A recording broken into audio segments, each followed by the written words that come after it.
All right, we're back. It's the afternoon, right after that last video I did where I was planting all this wood. And now we're going to put a finish on it. This is restoring old fence boards. So just to recap, this is sort of how they start out. Typical old, worn-out fence board. It's eroded by the weather. It's wet. It's grayed out. It's not a bad look, by the way. It's nothing wrong with that as such. And but if you're going to come along later and put a finish on it, then you may want to do what I did here, which is take that old board and run it through a planer. And that was what the last video was about, running it through a planer. So that's always interesting all by itself. I don't do anything else to these boards. I don't trim off the edges. That's how I found it on the fence. I don't cut off the eroded ends, and I don't cut off the termited parts. It all goes back in. So, I'm not here to fight nature or pretend that nature didn't do something. I'm just here to work with what I got, trying not to throw away these boards, or trying not to use new boards. And besides which, if you go to the box shop today, you may not find redwood fence boards on the shelves. 2021, we've been seeing a lot of shortages of wood products, things like plywood, and also lumber, fence boards, treated lumber, framing lumber, you name it. Everything is a big problem right now. So hopefully that'll settle itself out, sort itself out. But in the meantime, we're making do. Just to recap, I tend to collect redwood fence boards and reuse them. It's sort of a specialty of mine. I've developed techniques to do that where I can create something that's really, really nice and is even in many ways better than the original board that you picked up at the lumber yard back in the day. So I don't mind doing it. It's a good use of time. I like the product. I like the result. I like the result, and it's worth my time. Is it worth your time? I don't know. How much is your time worth? If you consider the worth of a redwood tree, and basically the fact that you can't make one of those, then your time is maybe worth a little more, or less, I should say, than maybe you thought it was. So what I'm using today to coat these boards, and you can see some back here that have been processed, is I don't have any brand really that I always go with, but today we have Olympic Maximum Stain and Sealant. It's 6 years on decks, 8 years on fences and siding. I don't doubt that. Waterproofing protection, fade resistant, provides a mold and mildew resistant finish, clean and stain on the same day, even after rain. Well, I don't know. I guess so. So Olympic Maximum Stain and Sealant. This is the product code 717 Redwood Natural Tone Semi-Transparent. Let me just say something about transparent, semi-transparent, and solid or opaque, as they sometimes call it, depending on who you're talking to. Transparent means that it's a stain. It has no solids. An example of solid would be your latex paint that you paint the inside of your house with. So if you have sheetrock, which is kind of a gray paper, and then you taped it, there's all these white lines and white dots all over it. You definitely want opaque paint, and that's what you paint the inside of your house with. You don't want to fuss around with the backing. You just want to paint it and have it become gone, okay? The other end of that spectrum is transparent. So if you generally, only when you're working with wood that has beautiful grain, sometimes you selected the wood for the grain. Sometimes you're doing a wood project instead of some other kind of project because you want wood grain and wood beauty and the luster of wood, the warmth. Then you might use a transparent treatment, which is it just tones it. It doesn't actually obscure anything. It's just a stain. It just gives it a color. and that would be transparent treatment. And then these semi-transparent, semi-opaque, they have some solids in them, but they're intended to let some of the grain through. So it's a good product to use. Semi-transparent is a good product to use if you are working with wood, you like wood, you want to see wood, but it's old wood, or it's flawed in some other way, or you've got different species of wood that maybe are going to stain different colors, or you have different ages of wood. You got some new wood, and then you got some old wood, and they're going to look weird if you don't somehow cover them. But you don't want to completely cover them opaque, green or blue or something. You want the wood to come through, so you kind of compromise and use these semi-transparent. So it's not uncommon when you're doing like fences and stuff to see, or when you're painting wood, to get a semi-transparent to kind of cover over the blemishes or the differences, but let the wood grain come through. And that's what this product is doing. So I'll just pull this one as an example. If my lighting is good today, then you should be able to see this. So this is here we go. Here's a piece of redwood, and there's some interesting, I don't know what this dark part is. It could be some heartwood, but in any case, there's light wood, there's dark wood. But this is not a transparent treatment. This is a semi-solid. So there's a lot of the color here that's actually covering the native color of the wood.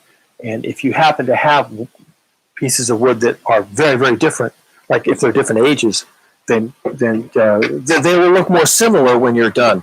And it's just a judgment call, what type of thing you should get and use. And this product was semi-transparent. A lot of your fence paints are, because it makes the color a little more vivid, provides a little more protection, and it makes the fence overall look a little more uniform. And what works for you, your mileage may vary. I just went through 2 cans on this project, and now I've just opened a third. Here it is.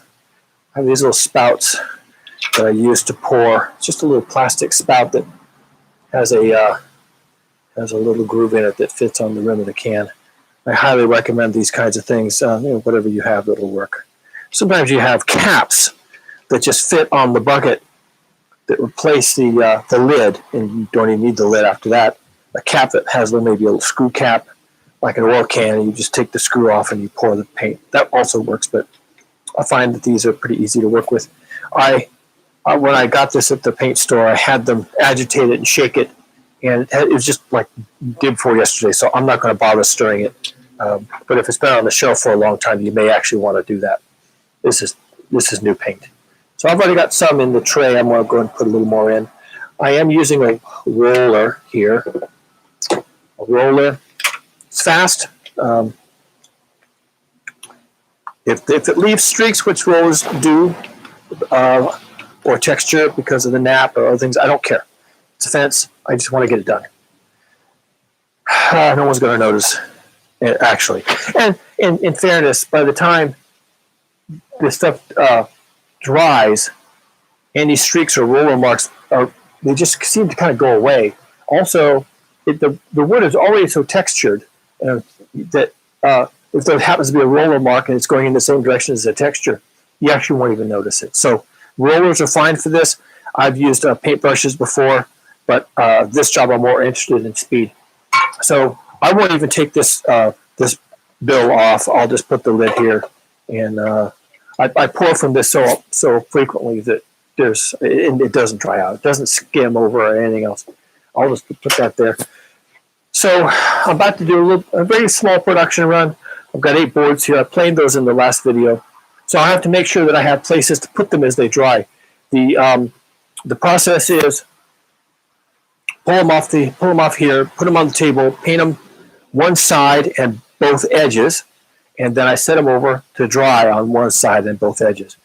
8 boards isn't a lot of boards, but sometimes if it's easy like this, I can set 8 boards. I can do 8 boards, and by the time I get to the last one, the first one is dry enough to flip over and do the back. So we'll see if that happens or not. The other thing I allow for, here's one, is I put some little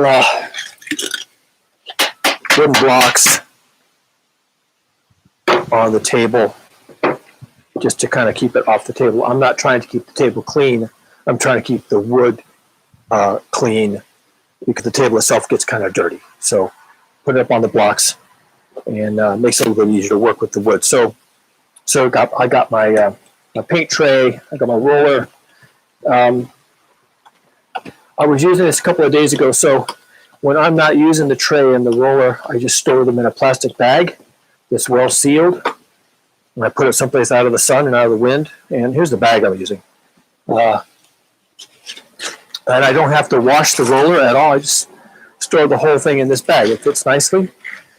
And I fold it over, roll it over, put something heavy on it. It's usually good for a day, maybe two. And you come back and it's all fresh and ready to go. I really hate using water to clean out these trays and these rollers every time you use them and all this kind of stuff. It's a waste of time. It's a waste of water too. And it makes a big mess in the gutter or wherever you're doing it. I don't have a utility sink where I could just kind of fake it and let it all go out into the sewer, to the sewer farm, which is another option. I'll be working on that in the future. But for now, I don't have a utility sink, which means I have to do it outside, and that's just not cool. Not good. You don't want that stuff going into the storm drain. You don't want it going out to the river when it rains the next time it does. I know it dries. It becomes a solid. It's not going to go anywhere, but let's just not do that, okay? Let's not put things in the storm drain. It's bad enough putting it in the sewer. What I do is I just keep it in a bag. I keep using it frequently enough to keep it fresh. And if I'm going to leave it for a few days, like I left this brush, then I'll put it in one of these little hand pails of water. Just take the roller and just drop it in here. And come back later and wring it out and continue painting. And I know that means your roller has water in it, and now you're painting with a combination of paint and water, and it's a fence.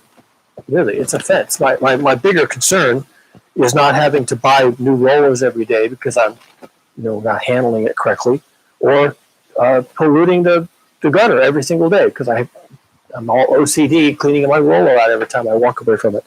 I would just rather tread lightly. Okay, so I just dump it in here and leave it, and come back the next day. For my purposes, it's 100%. It's a totally 100%. Never know the difference. So I'm not going to wear gloves doing this. This stuff isn't particularly harmful. I'm not going to wear a dust mask. I'm not going to wear safety goggles. I've got my reading glasses on. It's good enough, he says. Right. So the philosophy here, again, is to paint the edges, paint one side, and then try not to get your fingers too dirty. Walk it over to a place to store it. Off camera here, I've got two of these Burrow brand sawhorses. They will hold 4 boards. I've got one of my DeWalt folding tables here. It can hold 2. And then to accommodate the rest of them, I'm going to have to set something up. I got these sawhorses back here that are currently holding the boards. I can use those.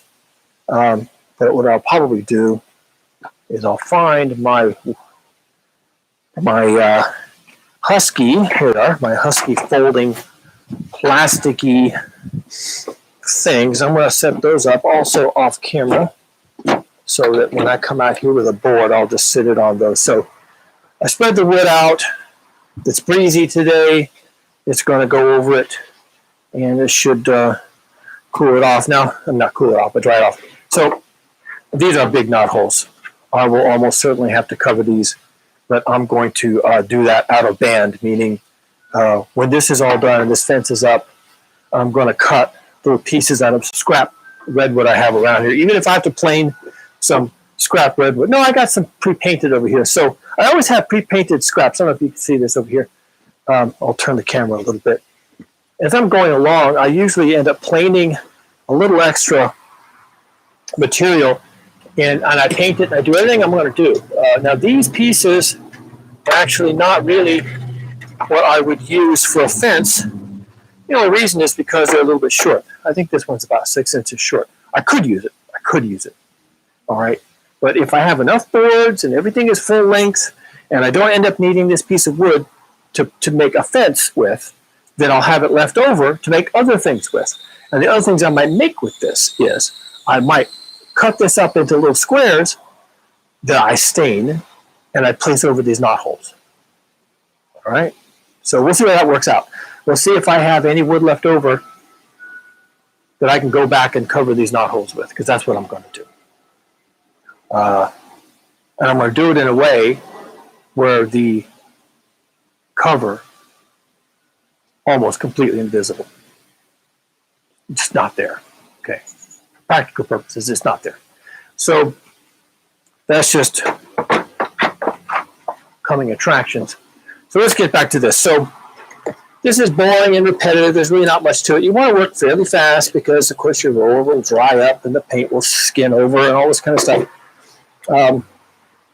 So I'm just going to go through this. There's not as much involved in this phase. I'm going to watch your drips.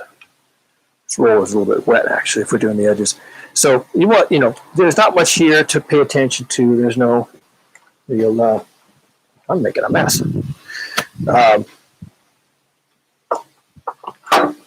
I do the edges first because I can hold the board on the dry side with my fingers. Do the edges first, and then I lay it down, and then I pick one of the flat sides. It doesn't even matter because I'm going to end up doing both. I'm doing both sides on these because this is a good neighbor fence. I want the other side to look just as good as my side. Now, the other side actually ends up getting the rails, but they're really nice looking rails. I don't feel too bad about that. And I am building the fence, so they can get the rails. It's not on the front of their house. Of course, it's on the back of their house. They're probably never going to see it. They may never know I even did this work, depending on who lives there and what part of the house they use. So I'm just rolling this up. That's it. I pay maybe a little more attention to the knots. Maybe the paint is heavy enough that it kind of acts a little bit like a glue. So if you squeeze a little extra into the knots, they're a little less likely to come out later. Not that that's a big problem if they do, but I'm going to probably cover these knots over. Now, for me, in this situation, having knots in the fence is probably not a big deal. This is not my backyard. This is my side yard. Now, if you had a backyard and you had kids or teenage daughters or whatever, and they're in the backyard sunning or swimming or playing or having a good time, then you may, and you're sharing that back fence with a neighbor, someone maybe you don't even know very well, someone who lives on another street, a block over, maybe you've never even seen those people. You may not want holes in your fence, naughty little holes in your fence, right? Right? We do live in that era, and once someone, gets a look at your good-looking kid, maybe they want to come around to the front of the house and meet that kid. So whatever it is, you may not want knots. Now, I won't let that knot in that board stop me. I can fix that. But this case, I probably don't care because this is my side yard, and there's really nothing for them to see. But I will still probably cover those knots over, if only as an exercise. Do the edges first. Now, this board was probably cupped. This is the one I think I pointed out the cupping in it, and I did both sides a little bit differently. One, I left an alley down the middle, like this one here. And there's an unmilled valley down the center, and it looks a little odd now. And when you were working with this wood, you might say, I'm just going to keep milling that until I get rid of that. It's all fresh wood, and that's fine. You can do that. And if the board is fairly thick, then the removal of all that material, you might not even notice it.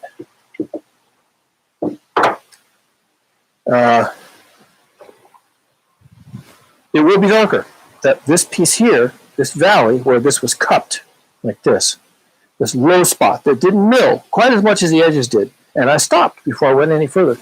That's going to be a little darker. But I'm telling you, it adds character. It adds interest to the wood. And that's just a fact. It adds interest to the wood. And you'll be looking at that fence and you'll be thinking, man, that fence has a lot of character. People will say, where'd you get that wood? Did that come from like an old barn or something? People understand age. They understand that this is recycled. This is reused. And you'll have a story to tell if you want to. People will know that's a reused board. Where'd that wood come from? Well, let me tell you how that wood came to be there. I want to point something else out here before I get too deep into this. So the end of this board is badly termited. Now, most people would pull that board off and throw that board away because it's got termite damage. And they'll say, oh, termites are all through that. I'll be honest, I don't see live termites when I work this wood. I don't know why. Either there's not enough food in this wood for them to survive, and they get started and then they kind of peter out, or if the redwood kills them. I don't know what the deal is, but you'll find termites in this wood. You find termite damage. You'll find termite damage, but you almost never see the actual termites. So I don't know what that's about. Maybe I'm just not enough of an entomologist to understand that. So I want to paint this one. I'm going to paint this. I'm going to paint this valley first because I want to show you how that works out.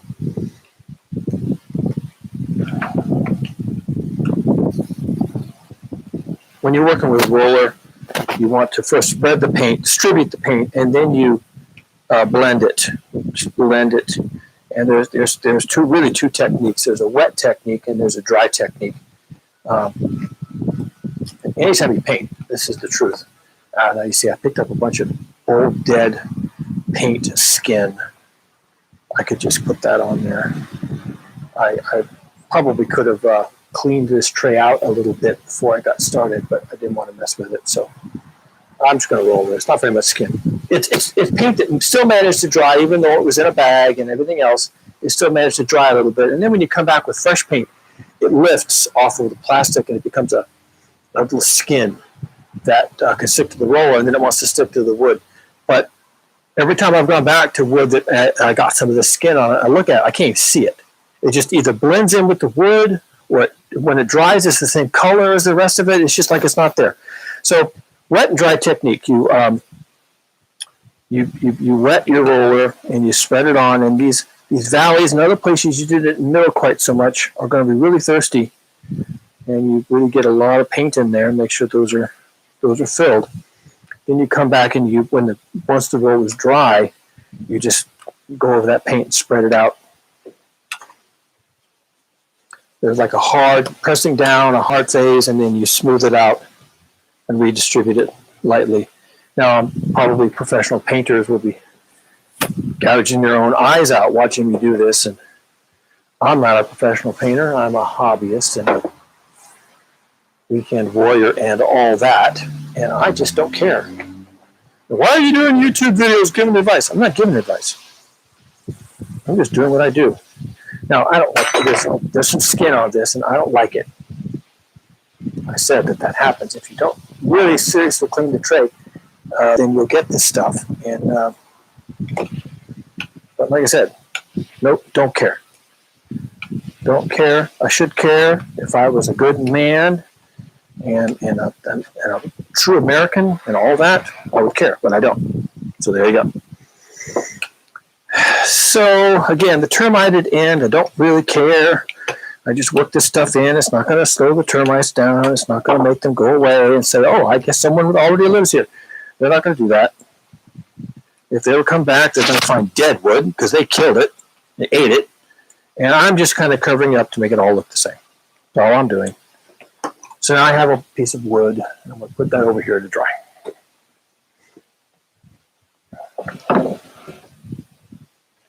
Looks fine. And because this paint is semi-transparent, it evens out the look of the old and new wood. So even though there was a part of that wood that didn't get milled and resurfaced, it's old wood, right? It was weathered and gray, and it's still there, right? Because it was the valley of that cup. And I milled off the edges, but I didn't mill all the way down because I don't care. And I think it's a nice look. So I leave it. But because this is semi-transparent, it's got some solids in it, it evens out the appearance of the brand new wood that was under the surface all along, the brand new wood and the old weathered wood. And it just makes it interesting. That's all I can tell you. Just makes it interesting. I like it. Plus, I have to run it through the planer once or fewer times.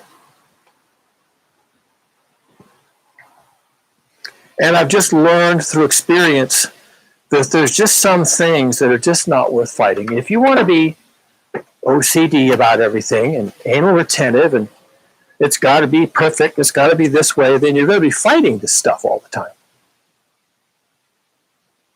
You're going to be fighting the nature of the stuff because it's not perfect. No more than you're perfect or I'm perfect. And if you fight with the wood all the time, well, are you one of those people that fights with people all the time? Because they're not perfect, right? So is that how it's going to be? Now, you can fight with the wood if that's what you want to do. Don't do it around me. Because I'm going to interpret that a particular way. Judging hard here. Judging hard. That's just how it's done, folks. That's how it's done on the Cougar Ranch. We judge hard. Well, when you're 62, you can judge hard too. All right, so back to the work. Loving my old wood. Loving my termites. Loving the fact that there's a ridge here because one of my carbide cutting points had hit a nail and it made a ridge in the wood, and it's all going to disappear now under this paint. And there's a knot hole there, and I'm thinking, do I keep that knot? Do I cover that knot? I don't have to make that decision right now. I'll make that decision later. All right, make that decision later. I'm going to be doing other things with this fence besides putting these boards up. I'm going to come back later and make my own trellis. Yeah, I'm one of those people who does everything himself. Well, you could just buy a trellis at the Home Depot. Just cut that size and throw that up there. And yes, and if I was a contractor and I was, had 16 jobs piled up and back into next year, and I couldn't find workers to do any of them, and the workers I could find were jerks, and I just had to get this done so that I could get back out there with the few people I've got and make the money I need to make so that I could buy that boat and go skiing in Tahoe, buy that jet ski and go skiing in Tahoe. Then I'd just buy some trellis and throw it up there. And would the customer even care? Hell, all their taste is probably in their mouth, as my dad used to say. And, well, I should say as he would say, because he's not dead. But all their taste is in their mouth. And that will be true. All right. So I'm not going to do it that way, because I got more taste than that. And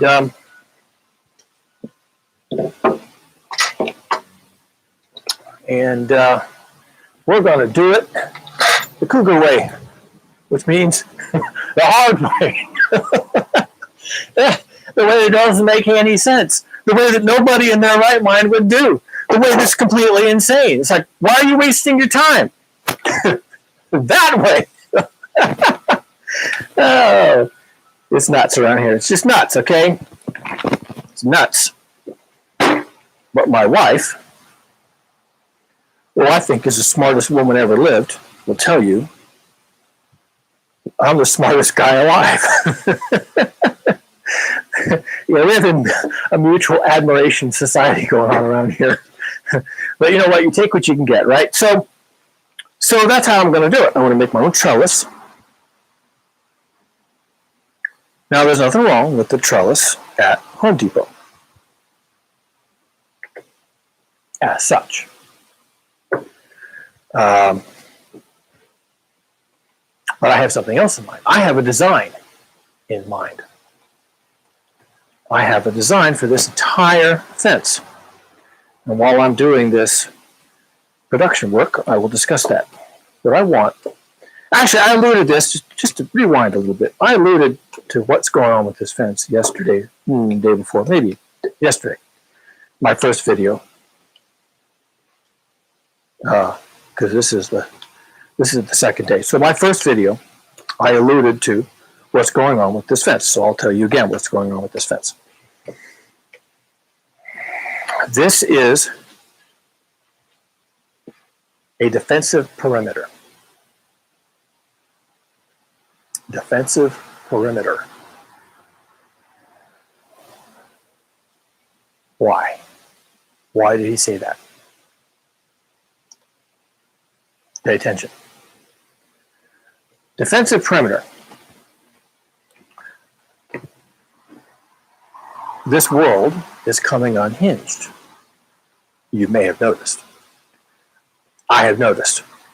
And because I'm that kind of a person who notices things, what kind of person is that?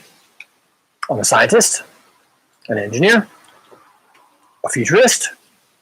I can think about things. I'm allowed. I am licensed, credentialed to think about things hard. So when I'm thinking about things hard, I notice that this world is coming unglued.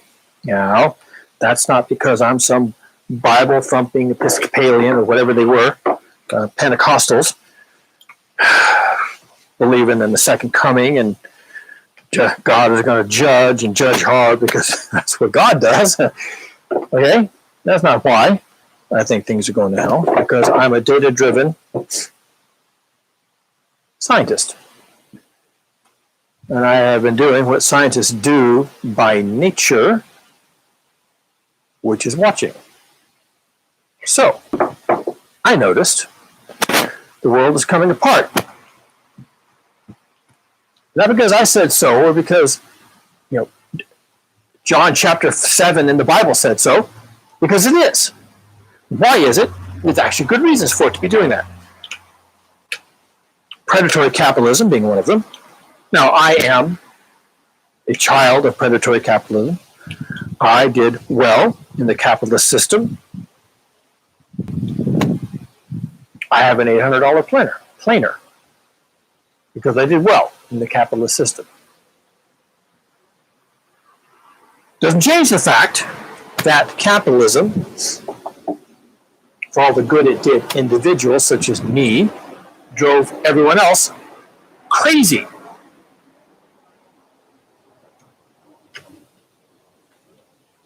That's 4 of 8. Crazy with a K. And I've been noticing the crazy people. So I am positioning my former bar, now a house, soon to be an earth ark, as a habitat for people, myself, my wife, our children, if they are so inclined, but other people as well. So I can have some income. It is allowed under California code that you can have a residential unit, a home, a single family home, with up to 5 rooms to rent, which is really amazingly generous. I was kind of surprised to find that. And then I was very quickly not surprised because renting rooms is entry-level housing for a lot of people. We're talking about college students going to college at the university or whatever down the street, high school students, maybe, I have to explain that one. High school students don't generally go to high school except out of their homes because they're minors, right? However, right here we have an elite private high school.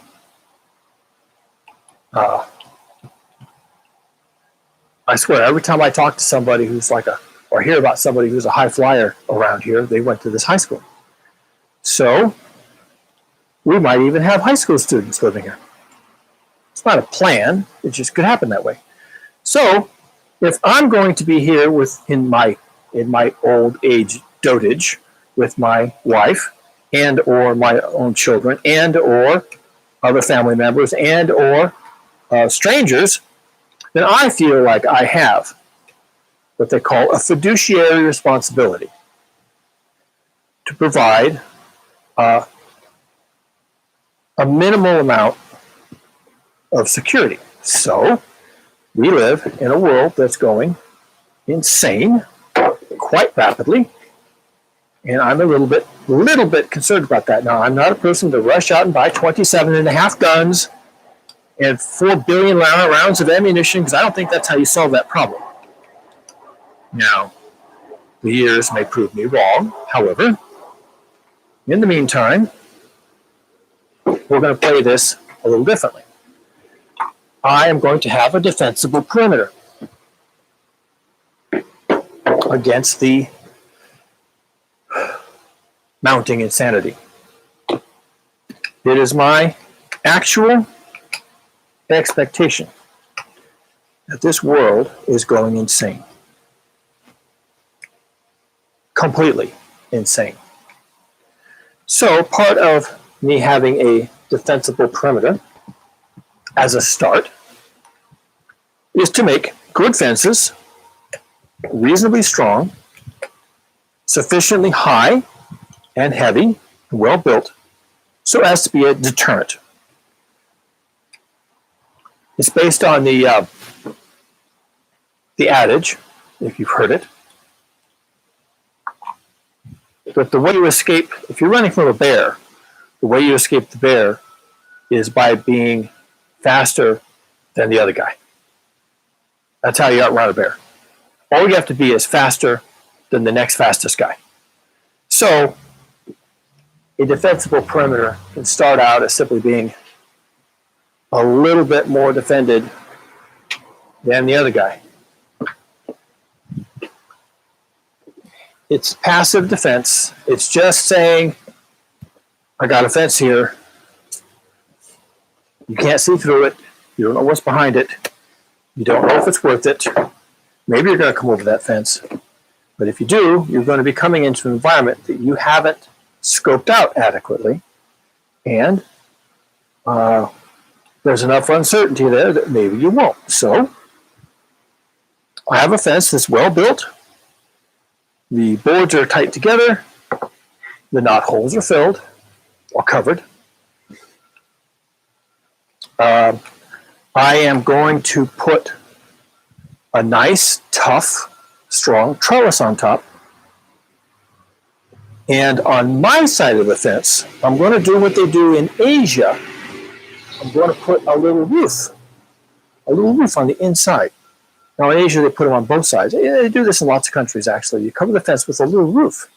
Now, to some extent, that protects the fence from accumulations of snow and a lot of rain and things like that. You can kind of put a little roof on it, and maybe it's not quite as exposed to the elements. But also, it makes it a little bit higher without making it look intimidating. You know, it just has a little cap on it. It has a little roof. You do that instead of doing what people otherwise do, which is like, put up concertina wire or barbed wire or spikes or something else. Just put a little roof on your top of your fence. A little roof, a little small roof, maybe 2 feet wide, 1.5 feet wide. Can be made entirely out of wood. Doesn't have to have shingles on it and all that. Or if you want to put cedar shingles on it, it could look really nice. Just a little roof, just a little shed roof. And I'm going to do that. And the roof is going to sit on top of this trellis, which is going to be made out of strips of wood, which I'm going to have to find something to cut up. I have lots of fence boards. I may just cut those fence boards into 2-inch strips and then use them that way. But in any case, it's going to be a strong trellis. It's going to have a little roof, at least on my side, if not both sides. And then on my side, I'm going to put in lighting. So, people have landscape lighting, right, at the foot of the walls of their house. It illuminates the bushes, and that's generally on the outside. So the outside of the house, the landscaping, the bushes, the trees will have landscape lighting, and it makes the yard less intimidating. And people walk by at night, they can see the beauty of your house because there's lights, and they can say, "Ooh, what a pretty house," as opposed to, "Ooh, what a dark house." The landscape lighting does something else. It removes hiding places for someone who's come onto your property and they're hiding in the bushes. Now, they could still throw a hat or something over the lighting and then hide it in the shadows, but then you'll notice there's a light out. You'll say, there's light out over there. And now you're looking at it. What's wrong with that? Why is that light out? Was that light out last night when I came through here? Now you're looking at it. You're looking right at them. So they run the risk of drawing attention to themselves if they try to defeat the landscape lighting. And, of course, that requires you to be on your toes. But they know that if they're going to put that light out, that you're going to be aware of that. So I'm going to have lights on my side of the fence. I've already done that a little bit. I have a really nice gate in the front of my property. The front fence was originally also made out of plywood, the ugliest thing you've ever seen, absolutely ugly. And I tore that down happily and put up a redwood fence with redwood gate for the truck to go in and out. And then because we ride bicycles a lot, I made another gate for non-truck getting in and out, so for people. Now, we have lots of bicycles. We have lots of trailers. I originally had a bicycle called the Blackbird that was really a B-52. The Blackbird was 14 feet long. Chopper style electric bicycle. It was seriously a bomber. It was a B-52.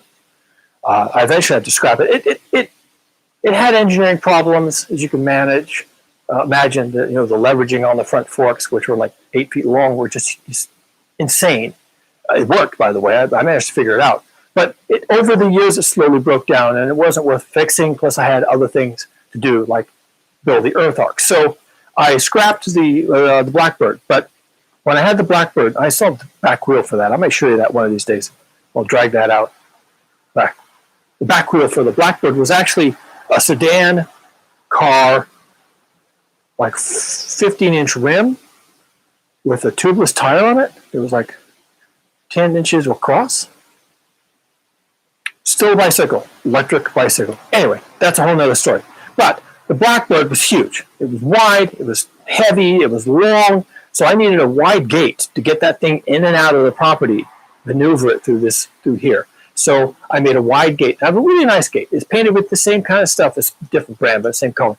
Made out of pine, and it has it's just a really nice gate. I'm really happy with how it turned out. It's metal bonded, so it's got metal all through it, like an old medieval, portcullis or whatever they're called, metal straps and bolts and all this stuff. It's really gorgeous. So I'm just going to kind of continue that around, that motif. I'm going to continue that around. It's got trellis in the top of it, like the top quarter, and it's the wrong kind. I'll probably have to replace it but that trellis look will just go all the way around the property like this. That also has, and the reason why I'm bringing that up, I'll get to it in a minute, that also has a little roof over it. It has a roof right over the gate. And part of the reason for doing that, there's several reasons actually.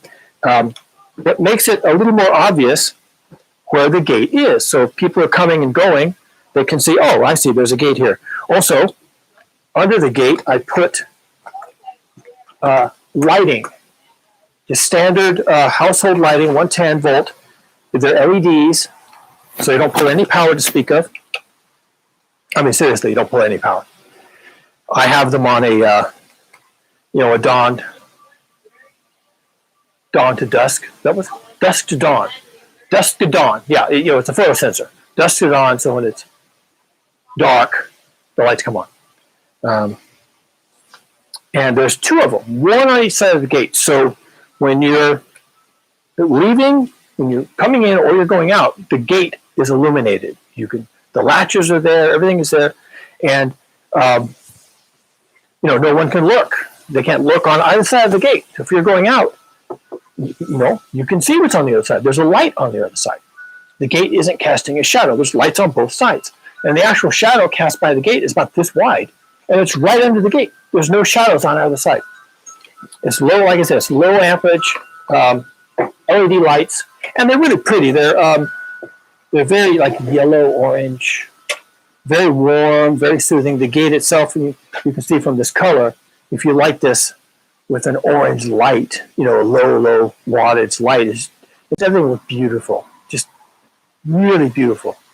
And so there's the roof, and the lights are under the roof on each side of the gate. Then there's the gate, which goes all the way down. And it's got this huge iron mechanism that uses a sliding bolt. My son described it as, how do you say, monstrous or something like that. Anyway, it is monstrous. It looks like something out of Harry Potter. Yeah, I'm that kind of guy. I really am. So,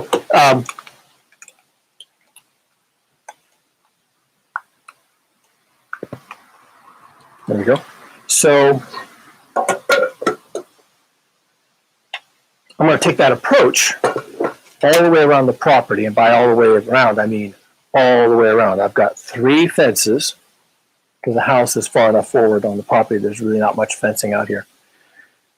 I got 3 fences. They're all going to have inside, my side, lighting under a little roof. My side lighting under a little roof, all the way around. Okay? So when you're out in the garden at night, you're talking to somebody or on the phone, whatever, you're walking around the garden, there's just this sense of warmth and security that you're surrounded by light. This really dull orange background light that looks like a sunset, right? It's just everywhere, all the way around. You say, wow, electricity, you don't have a bill. Let's be serious. Okay. I already told you, LED lights pull no power. 4 watts or something. Not kidding. 4 watts or something like that. Maybe 2. Just can't even measure it. On top of that, I am already off-grid solar. So my electricity is mine. I make it for me, and I use it however I want to. However I want to. Mine. I make it with the help of the sun. Credit is due. I make it, I store it, and I distribute it to suit me. And if I want to burn some 40 watts of it all night long, that's what I do. Don't tell me I can't. It's mine. I did it. One more to do. So that's the story of the lighting. So I can have all the lighting I want, anywhere I want, as long as I want, however I want to use it. Now until the end of time, or until those solar panels give out. But that's another type of battle, right? That's a technology battle. Now we all know, should have learned by now, that when you're on the march of technology, the notion of things wearing out or becoming obsolete is not a problem. So my solar panels wear out in 20 years or so. That is not a problem. Because by the time they do, the ones that you can replace them with will be 5 times as efficient and cost 1/5 as much. And the work I'm doing now with, what have I got? 30 panels will be able to be done with 10. So the fact that they're going to run, I mean, that's likely how it's going to be, right? So the fact that these are going to wear out one of these days, I'm going to have to replace them, and any money you saved, you're just going to have to spend again to replace these things. Rah, rah, rah. Well, probably I'll replace all my solar panels with 1/3 the number of solar panels that cost me 1/3 as much. And who knows, 20 years from now, if I'm even still alive to be worrying about it, 20 years from now, the government may be giving away solar panels. All right, so important that every household have solar panels and not be on the grid, that we're just going to give away solar panels. We manufacture them right here in the U.S. It's done with taxpayer money. You want solar panels? We'll just bring them out. We'll just deliver them. Just how many you want? 10, 20, 40, whatever. Okay? And they just deliver them. And you just put them on your house and you plug them into your existing infrastructure and you just rock and roll, right? Now, I don't know that's going to happen, but I do know that 10, 15 years ago, a so-called satellite phone will cost you $20,000, and the satellite phone service would cost you $10,000 a month, and the phone itself was the size of a rolled-up newspaper, and you carried it around on your shoulder, and people with satellite phones would do stock trading on the beach, and that was like, the BSD, and trading stocks on the beach with this brick held to the side of your face. Now the government gives away burner phones. They just give them to you. You need a phone? Well, I shouldn't say the government. Nonprofits will give you a burner phone. You need a phone? We have a recycled phone. Someone upgraded their iPhone, after the necessary 3 months, and so here we have some iPhones. And we'll provide you with the phone number. The service is free. It's all a nonprofit. Here's the phone. Here's how you use it. Here's your phone number now, and you're done. So we went from a $10,000 satellite phone, as big as a rolled-up newspaper, to giving away used iPhones. Oh, and the service is better. Oh, and you can run apps. Oh, and you can do messaging and email on the phone. Okay, so apply that to solar technology. Yeah, I paid, $300 a piece for 30 panels. Do the math. Eventually, they may just give those away. Solar panels, that's the least expensive part of this. We just give those away. Do you have inverters and batteries and charge controllers? You're just replacing the panels, that's it? Okay, wait, here, have 10. Is that enough? 12? How many do you want? Government program. Free. Because it doesn't matter. Okay? It's more important that you have it than that you fuck around with the price. It's how that works. So, yes, I paid for my own electric infrastructure. Now, some of that was just an experiment.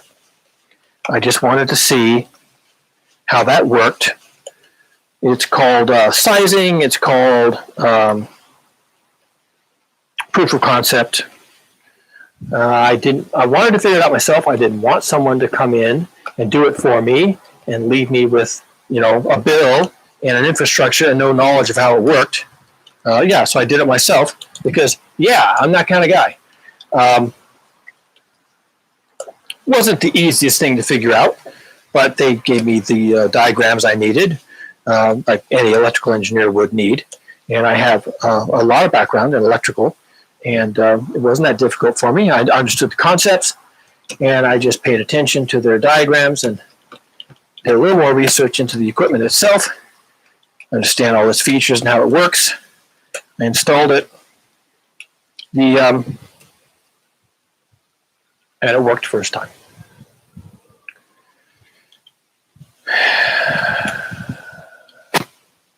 And now you're wondering how much it cost. Well, a lot. I did say earlier that capitalism has been kind to me. I want to point out that when capitalism was kind to me, I took my winnings, if you would, and I went off grid. So, a lot of guys would have gone out and bought a brand new Corvette, or Maserati, Ferrari, a big boat, cruise, second house in Tahoe, $8,000 skis. Okay. I didn't do that. And I'm not that kind of guy. What I did instead was I invested cash in off-grid solar.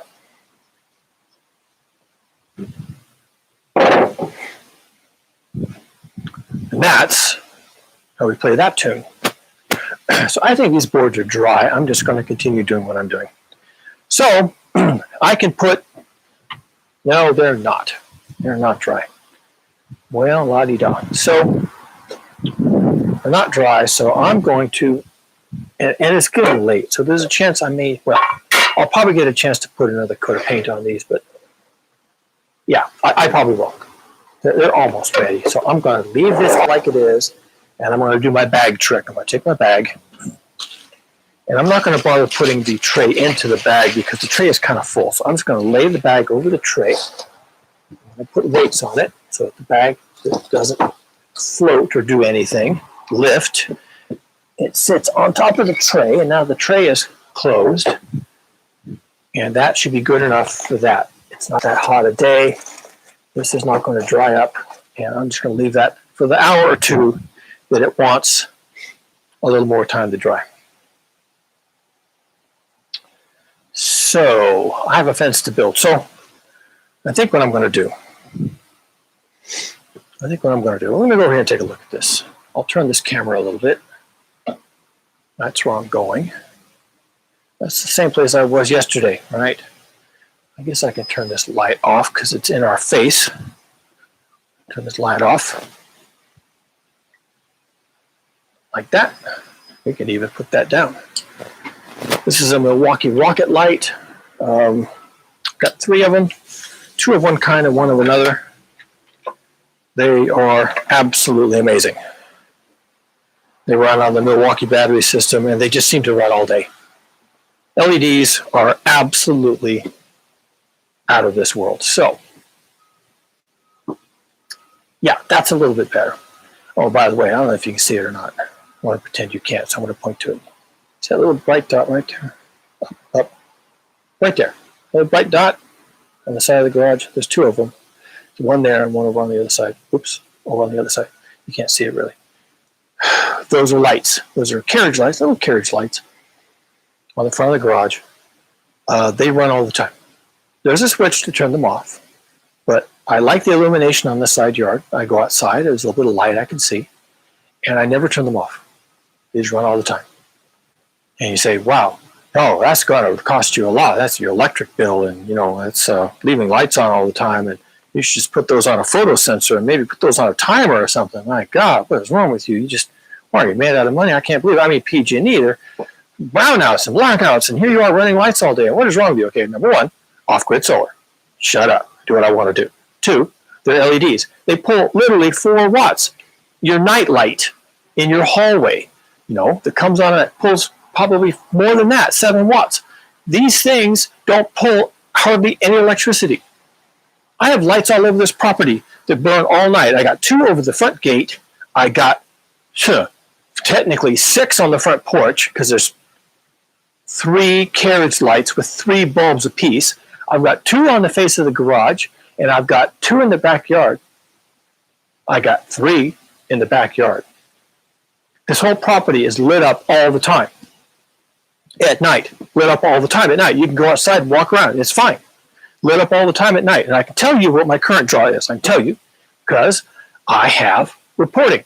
My system tells me what my current draw is. I can't even get back there right now. I've caged myself in. I got to move these boards because they're in the way. My system tells me all the time what my immediate current draw is and what my total daily current draw is. And I can tell you at night, when I am running everything, the water heater, not that anyone's using the water, but the water heater's there, 2 refrigerators, all the exterior lighting,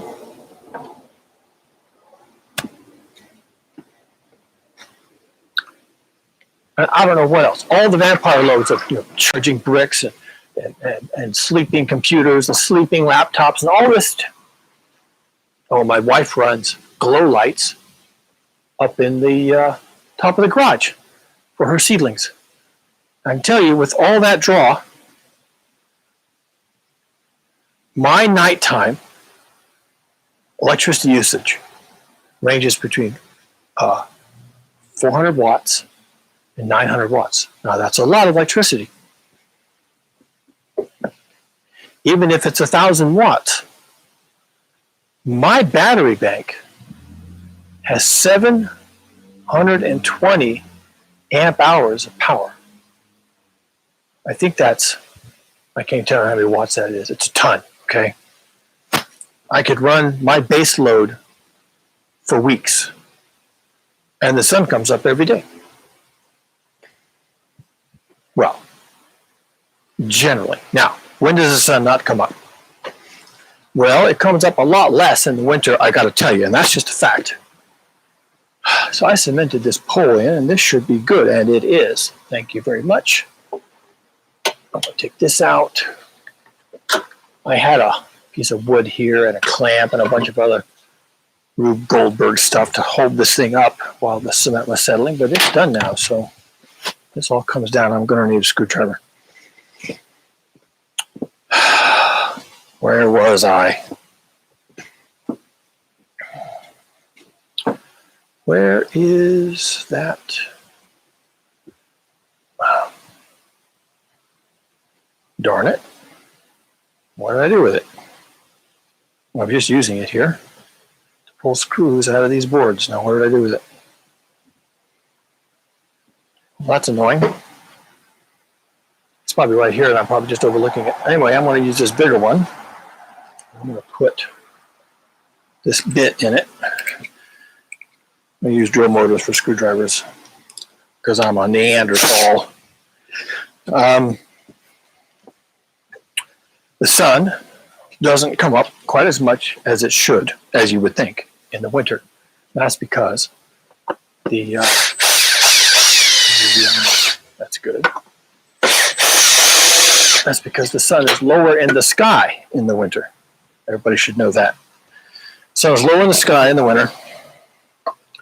And there is a particular latitude, meaning a distance from the equator, when you just don't get as much sun as you think you're getting.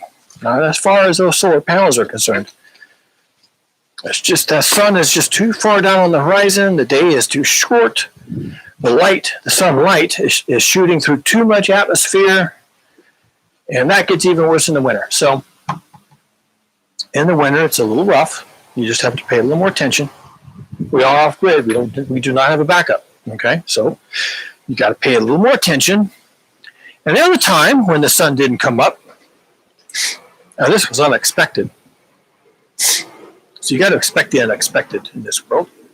The other time the sun didn't come up was when the state of California was on fire. The state of California was legit on fire. From one end to the other end of the state, including Oregon and Washington, and I think Nevada and Arizona, New Mexico, on fire. Not even kidding. We had weeks, we had months of nightmare fires. This place burned. And the smoke was so bad that you couldn't see the sun. Maybe it was just a dot, a little yellow dot up there. And down here it was like twilight. Right? Like the sun, it hasn't risen yet. It's getting ready to, or it just set. The sun set and it's just twilight, right? And there the sun was, dead noon. And when it was even closer to the horizon, you couldn't even see it. The sky was just this weird orange, like being in a room with an orange ceiling and an orange light shining up on it. It was just, there was no sun. The sky was orange, and you just had light, orange light from all directions. You didn't know where the sun was. And then when it rose straight overhead, right overhead, and the atmosphere is thinnest and the smoke is thinnest because it's overhead now. It's not shooting at an angle through all this smoke. It's just shooting through the layer of smoke right overhead. Then you can see it as a yellow dot. Just look right up at it. What the hell is that? Well, I think that's the sun. God Almighty. And those are the days when the sun didn't rise. And that was interesting to watch. So I bought more solar panels and got them up. And I think at one point I had to put the property back on the grid. So that meant basically disconnecting one thing and reconnecting another thing and throwing a main. And we're back on the grid. And I was happy to have it. But that was unexpected. In the middle of the summer, and the sun didn't rise. So there are times when the sun doesn't rise, folks. The the sun doesn't rise. It's not there. It's just not going to be there for you. And those were those days. Lesson learned. So when you are off-grid solar, and there's lots of reasons you might be. You might be up in the mountains. You might be, living in the wilds or whatever. You're off-grid by necessity. Or like me, you just don't want to be engaged in that marketplace anymore. Then you got to have a backup. And I don't really have a backup right now. My system is pretty primitive. I haven't done much with it. I've got plans. I know what I have to do. And when I'm building the Earth Arc and pulling permits and do all this stuff, then we'll do it right. And I'll be using PG&E, our utility company, as a backup. Right now, the system I have is just a toy. It's just something to play with, experiment with. But that's how you learn, right? You do your experiments, or you talk to somebody like me who's done them for you. I don't know how I'm going to get this out of the ground. Oh, just like that. I should have my gloves on. There we go. It's not bad. I could maybe reuse that if I put that in concrete. It's not an old post. This post, I think I put that in myself last time I was messing with this fence. So, interesting. Now, what can I do? I want to put the rails up. What I think I will do, I think I will set this aside for a moment. And I'm going to work on the rails for this other piece of section that I cleared yesterday. Almost cleared. A little bit of work to do here. And then I can put up some of these boards that I've treated. I could pour a little more cement right there. Maybe I do have to put this post in, because I could put cement with this new post, and then I could pour a little more cement into that other post that isn't quite finished. What to do? Let's see. All right, let's go back to looking at this. So this is baby tree.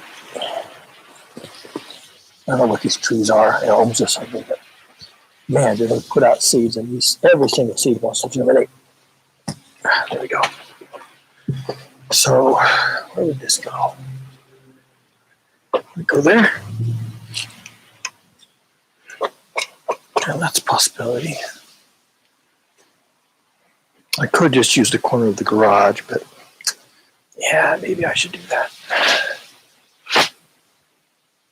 Let's see. Eyeball this. Well, it might want another post. Yeah, it might want another post. So maybe I should just put a post near the corner of that garage and just keep the fence off the garage, more or less. There's probably a good reason for that. It'll be a little bit stronger at this point. Kind of close to the foundation. I'm not sure I can dig there. We'll give it a try. Let's see if we can even dig there. We'll do an experimental dig. Gotta find my digging tools. Let's see. Yeah. Otherwise, what am I gonna do with the pressure treated post? Nothing. That's what I'm gonna do. I need my gloves. Here they are. I need my digging bar, which is right there. I need my post hole tool, which probably behind the gate. I do a little bit of, at the end of the day, I do a little bit of clear up back here. I don't like to leave high value items out laying around. I don't expect anybody to come back here, put the fence down, or the gate, the front fence not being very high or whatever. I don't expect people to take advantage of that. People around here are pretty good, but you don't want to tempt them, right? That's not fair. Put out temptation, especially when people are having a hard time and people don't have anything, and homelessness is on the rise, and I'm real sympathetic to that.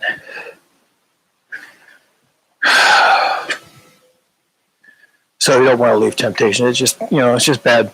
Makes it bad blood. They want your stuff, and you get mad at them for taking your stuff because, well, you have a right to be mad and they don't have any right to take your stuff. But, there's all this reality about people having a hard time, and we're going to have to deal with that at some point. I don't know when that point is. Checking my audio. It's still working. All right. I expect the battery to die here in a minute. Not quite yet. This one's still working too. Let's see what the streamer says. Do we have audio? Check, check, check. Yeah, we do. All right. So we're still good. I ordered 9-volt lithium ion batteries, rechargeable, of course, for my audio. It should come in the next few days. And they're big, beefy, crazy lithium batteries. I won't have to worry about my audio dropping out on a dead battery. It might today. We'll see. Anyway, so put you in the corner. So you don't want to tempt people. That's not fair. And part of the idea of having tall fences with the knots covered over is that the knot holes covered over is that you just remove temptation. Now the flip side of that, of course, is you want to take care of people. If you know that people are in need and being reduced to petty theft to try and raise money, then you have to wonder what your life is about. I don't think this is supposed to be a zero-sum game. I don't think this is supposed to be, well, I get mine and you don't get any. Brings me back to the theme of the Earth Arc. I actually need a bucket for this. It's not quite ready for that tool yet.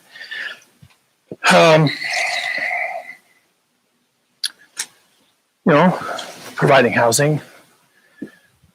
I don't think I can do anything for the homeless as such, but I'm going to use this. I'm going to use this little tin to scrape some of the dirt out of that hole because it's got too many rocks in it for that dirt lifter to work.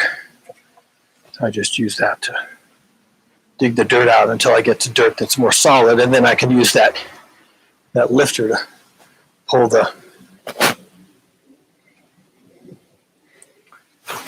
this tin, like my grandpa used to do. And then I have the lifter that which is 2 shovels bolted together, put it on in there and pull the dirt out. But the dirt has to have some kind of consistency. It can't be really loose or it just falls through. So start with this and then go to that. And my grandpa, things you remember, he had a little cup.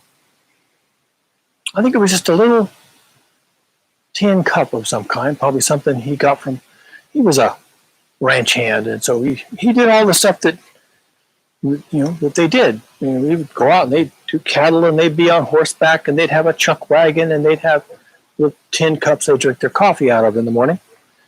And so he had one of those little tin cups and he would dig his holes with that little tin cup. So when I hold this thing, I'm gonna dig my hole out a little bit. I think about my grandpa with his little tin cup. Of course, he used that tin cup every time he dug a hole, and he only used that tin cup to dig a hole. When we ever saw him digging a hole, he always had his tin cup. And it makes me wonder, whatever happened to that tin cup? I'd like to know. Anyhow, here I go. It's a new age, Grandpa. We've got electric planers. We won't have to use a basin bit to dig a hole in wood. I've got my own electric generation. I had more bulbs in my landscaping than he had in his entire house when he was surviving out in West Texas. He probably had 2 light bulbs in his entire house. One right over the kitchen sink and probably one over the dinner table, and that was probably it. Hell, I've got 2 light bulbs over my front gate, mostly for looks. And then his electricity came in on a little tiny little wire, as thin as a pencil lead, came in on a little short cedar power poles, no bigger than a fence post, all leaning every different direction alongside the road, hundreds of miles. Now that was the rural electrification project, courtesy of, I don't know, Franklin Roosevelt, one of those people. Just wanted to get electricity to all the rural areas. Well, good reasons for that. Mostly probably to sell dishwashers, clothes washers. I mean, I've got one of those in my front yard. I do.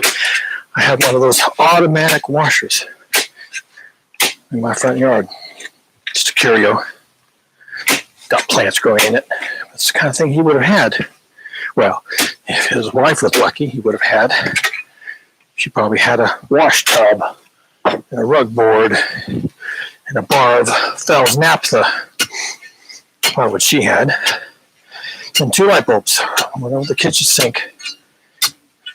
One over the kitchen table. And he used kerosene everywhere else. Probably.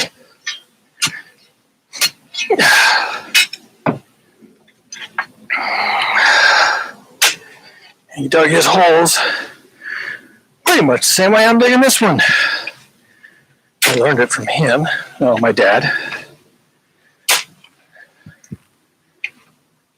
You have a digging bar, weighs about 50 pounds, with a sharp tip on it, a spade tip, kind of wide, flat, and you just go at it. And if you're Grandpa Waddell, well, you have a little tin cup that you pull the dirt out with. And if you're me, all modern and sophisticated, you got this lifter. You have to work that hole, pull that dirt out.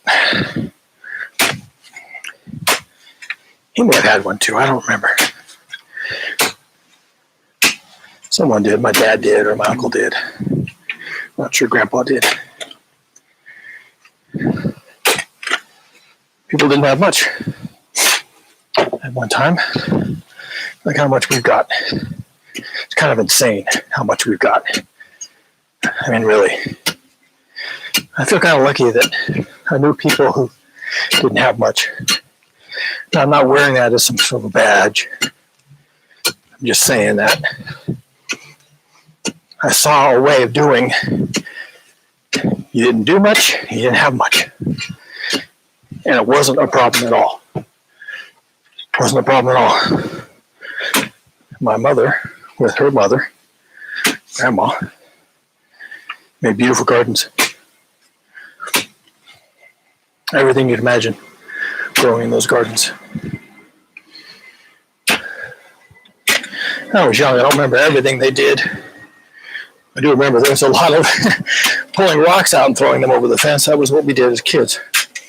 They told us, if you're in the garden, you see a rock, you pick it up, you throw it over the fence. And so, you got the rocks out of your garden. What else did they do? I don't know. They had that red iron oxide dirt, looks like it's from Mars, and yet they had a good garden every year. They'd help each other. Grandma had her garden. Mom had hers. They had ears of corn, the rows of okra. I learned what you could do with okra. One of my favorite foods. And always crookneck squash, melons, cantaloupes generally. Later, my mom got into honeydews. Never a favorite of mine, but they grew well. Watermelons. Yeah, maybe dig that a little more. What else? Oh, tomatoes. Usually several kinds. I remember beefsteak tomatoes. They got huge, and when you cut them, you had great big slices. Looked like, sides of beef. Heavy with flesh and tasty. And they would just eat tomatoes with salt, pepper, put them on a hamburger, whatever. Beef steak tomatoes, cherry tomatoes, pear tomatoes. I don't know what all. These were southern people, West Texas. Or they make pasta sauce or anything like that. They ate their tomatoes. Use them in salads, cooking, and whatnot. The canning the women did was limited to jams and jellies. There they were pretty adventurous. I could tell stories about that. Right now we're digging a hole.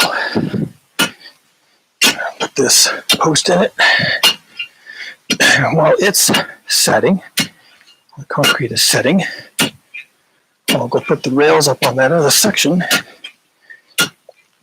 And then, by the time that's all done, I think those boards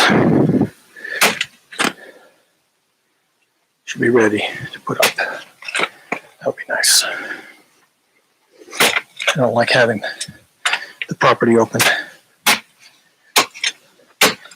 Nobody living in this house next door. There's some workers working in it. I don't worry about them at all. But who knows if the gates are always locked and the doors are always locked and the windows are always closed. There's nobody living here, so might not be a priority. And someone could come through this house. I'm not sure that hole is straight. I think it is. Someone could come through this house and through here into my house. I pay attention to what comes out of post holes. There's a little story there I'll tell you. I may have to go inside the house to show you. Well, I'll take a little break. I'll go inside the house and get my Buddha. I got a Buddha. I was digging a post hole for my wood shed in the back of the property. And I'm going to move this light a little bit. And I'm going to move this camera a little bit. And then I'm going to go in the house and get my Buddha. And you may already be guessing what this is about. I'm digging a post hole for one of the supporting posts in my woodshed. I've collected wood in the past, people throwing away wood or used wood or whatever. I use it for things, and it always works out really well. But I was digging a post hole, and I was watching what came out of the hole, and this light is not quite right. That's a little better.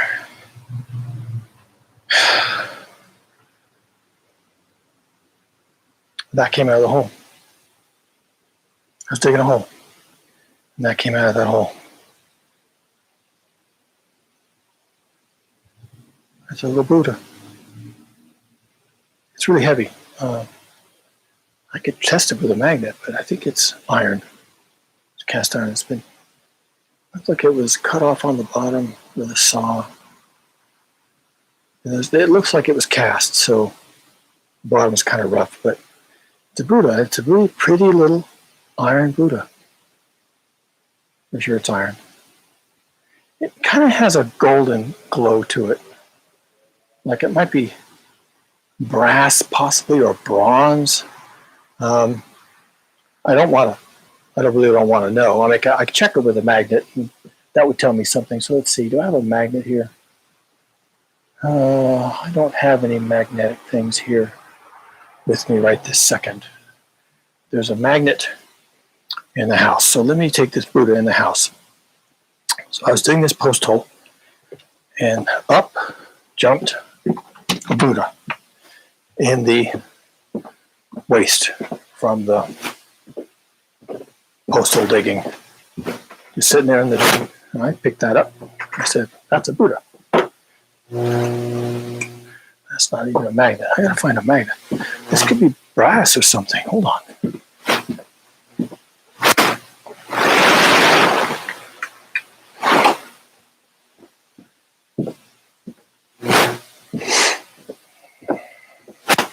Interesting. So this is not magnetic. I'm glad I checked. I would assume this was iron because it's so heavy and it's so dark. It's so blackened. But this is not iron. Now, before I get too excited, it's not gold either. It wouldn't be burnished like this. It's heavy. It could be brass. It could be bronze. It's not brass either because brass would have turned green. And I don't know what happens with bronze. What is this? I don't even know what this is. Well, it's a little Buddha that I found in a hole, digging a post hole on my property. And this is the most amazing thing I've ever turned up on a piece of property. Found this Buddha. And I thought at the time, that was a sign. That was a sign. It's Buddha. He's a smiling Buddha. He's happy Buddha. This is probably one of those Buddhas of prosperity that you would put on a shrine and you'd put food around him and he'd be smiling at you, giving you benedictions for prosperity. And I dug that up. Now, it's not too big of a mystery. It's an interesting story, so I'll tell this story next about my Buddha. I'll put my Buddha somewhere that you can all enjoy the Buddha. Here, I'll put him on the corner of this table. And we'll angle this camera down so everybody can see the Buddha. Where's the Buddha? Okay, here's the Buddha. Here's the Buddha. I'll put the Buddha on our paint can. There's the Buddha. The Buddhi. The Buddhi. So, this is probably the story of the Buddha. Now, I'm going to need my tool belt. Where is garage? I need the tool belt because it's got the stainless steel screws in it. So, story of the Buddha. Now, I may have alluded that this property is very old. The plans that the city has were put in place with the city, meaning handed to the city and registered 1948. But I can tell you from looking at it that this house, formerly a bar, much, much older than that. In fact, I wouldn't be at all surprised if work on this property, whatever you want to call it, started in the late 1800s. Now, in the late 1800s, this was all orchards and a few. Well, one of the first subdivisions, in fact, was the subdivision right next to where we live. And I don't know why it hasn't been given a historic designation. They're working on it. But it was one of the first subdivisions around here. And, residential and all that. Before that, it was agriculture, orchards mostly, and canneries and food storage, canning and jarring and preserves, whatnot. I don't quite have enough screws here. I got to add to my collection. So when they came out here to build, what you have to do is you have to level and grade a lot, the parcel. You have to level it and grade it. Level it means you take down the high spots and fill in the low spots. Sometimes those are creeks and little riverlets and lowlands and vernal pools and all kinds of things that now these days we would fight really hard to preserve. But back in those days, you found a low spot, you just filled it in. And but you also have to grade your lots. So I'm not exactly sure what code is. This lot's already graded, so it hasn't been a priority for me to check it. I think it's 2%. The lot has to be graded 2% towards the street, or wherever you're getting rid of your rainwater, runoff, and all that.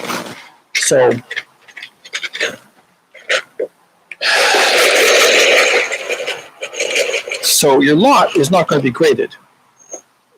Not by nature.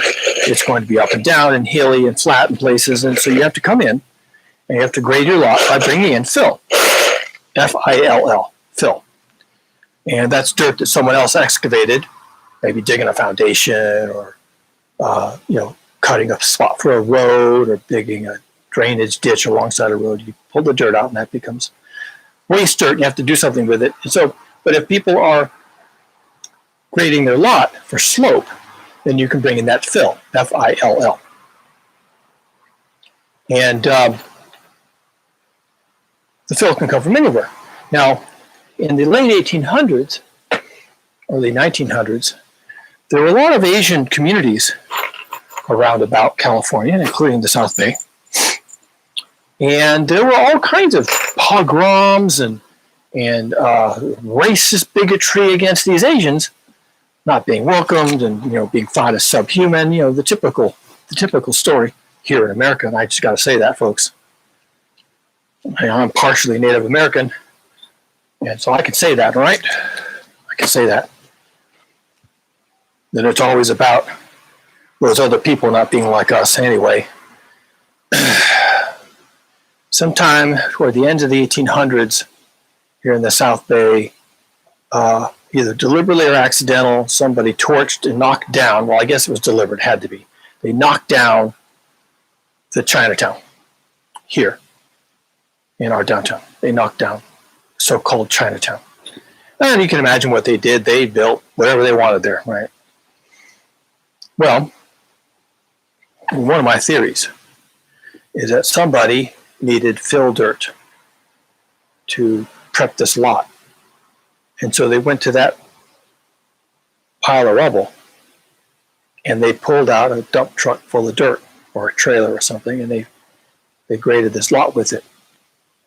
When they loaded up that truck from that broken down settlement, they brought everything in the dirt. It wasn't clean fill. It was demolished village. And they brought that dirt here. And they brought, I find when I'm digging here, I find little bits of bricks and glass and all kinds of stuff. And one of these days, well, in the past, I was digging, I pulled up this Buddha. And I think this Buddha came from that Chinatown, that Asian village. I think this was, maybe it was in a temple, maybe it was in someone's spirit house. The Asians, at least my recollection from Southeast Asia, the Asians have little spirit houses in front of their house, and they have votive offerings, food, flowers, and little trinkets like this, little sculptures, and probably someone's little spirit house in front of their house, or on their front porch, or maybe in their front room, was demolished along with their home, and this just got cast into the dirt. This little Buddha, man, that's something I don't even know what this is. They got cast into the dirt. And that dirt was brought to my parcel, my lot, as fill to grade this lot from the back to the front. And this little Buddha was in that dirt. And this little Buddha would have been in that dirt for all eternity. For all the rest of eternity. Except I came along one day and I wanted to dig a post hole. And I dug that post hole right at that spot for my little project. And I pulled up this Buddha. And I don't know how to say this, but this is about the most precious thing I own right now. I don't know how else to say it. And it's not because it has any value. It's because it represents a tie between what I'm doing right now with this property and my plans and my dealing with the uncertain future and the past, where those people were living in uncertainty. Their homes were burned and demolished, and they were run out by bigots and businessmen, and they were left everything behind, and their spirit shrines were destroyed and left in the dirt, and the dirt was hauled all over the countryside, and all their aspirations and dreams were just trampled. And those people are gone, except for this little Buddha. And I found this Buddha. And when I look at this Buddha, I think about those people and what they went through. And when I hold this Buddha, I think about, well, what am I going to go through? What's in my future? And what hole is someone going to dig someday, find this little Buddha, and pull that up and say, Well, look at this. I think this is a Buddha. I wonder, where did this come from? Why was this in the dirt? Why, I've been working this soil for years, and I've been gardening here, and we put in these fruit trees, and I just came out here and I just dug a little hole, and I find this little Buddha in this little hole. And can you just imagine the stories this thing has to tell? Can you just imagine? Well, I can imagine. So this is my little Buddha, and I pulled him out of the ground. I bow to Buddha. I'm going to bow to Buddha.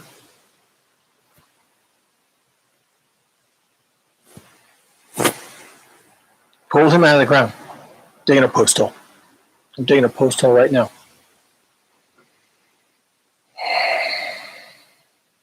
You just got to stop and think. Sometimes you just got to stop what you're doing, and just think about it. Just think about it. Stop what you're doing and just think about it. Let yourself think about it. I found that Buddha in the dirt.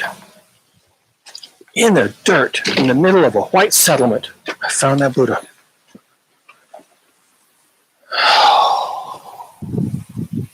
There's a part of me that doesn't want to think about it. There's a part of me just doesn't want to think about it. And there's another part of me that's like, I'll be damned. I'll be damned. Look at that. I found a Buddha in the dirt. No, not right now. I'm not. No. I'm saying that's what I was thinking at the time. I think that's a little Buddha. And right now I'm not finding anything. Right now I'm digging a hole. Seems like what I've been doing recently. A lot of using my little cup. Dredge out the last little bit of dirt. And then do what every good fence setter knows to do. I'm going to throw some gravel in there. Oh, I can't hardly get up. My knees are on gravel and I can't really push up. I'm going to throw some gravel in there because you don't want the bottom of the post in dirt. That's not good. It means that the post will absorb the water a little more readily. Wish I had my knee pads. I'm going to have to be in the gravel, trying to find some gravel. Maybe what I need. No, I want the gravel, so I need my knee pads. I just got to do it. Stop playing games. Do it the right way. Here we go.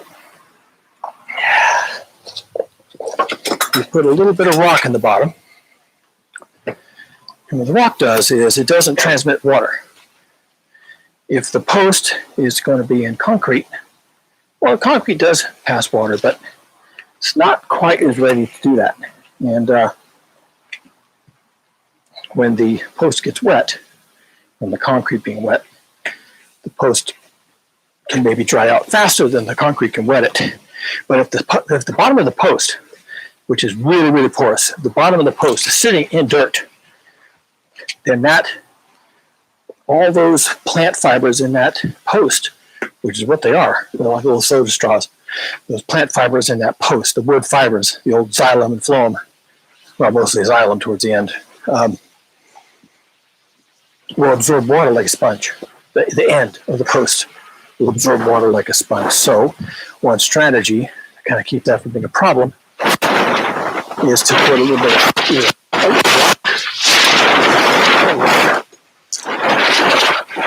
gravel. Gravel, well, it is rock, so it kind of helps.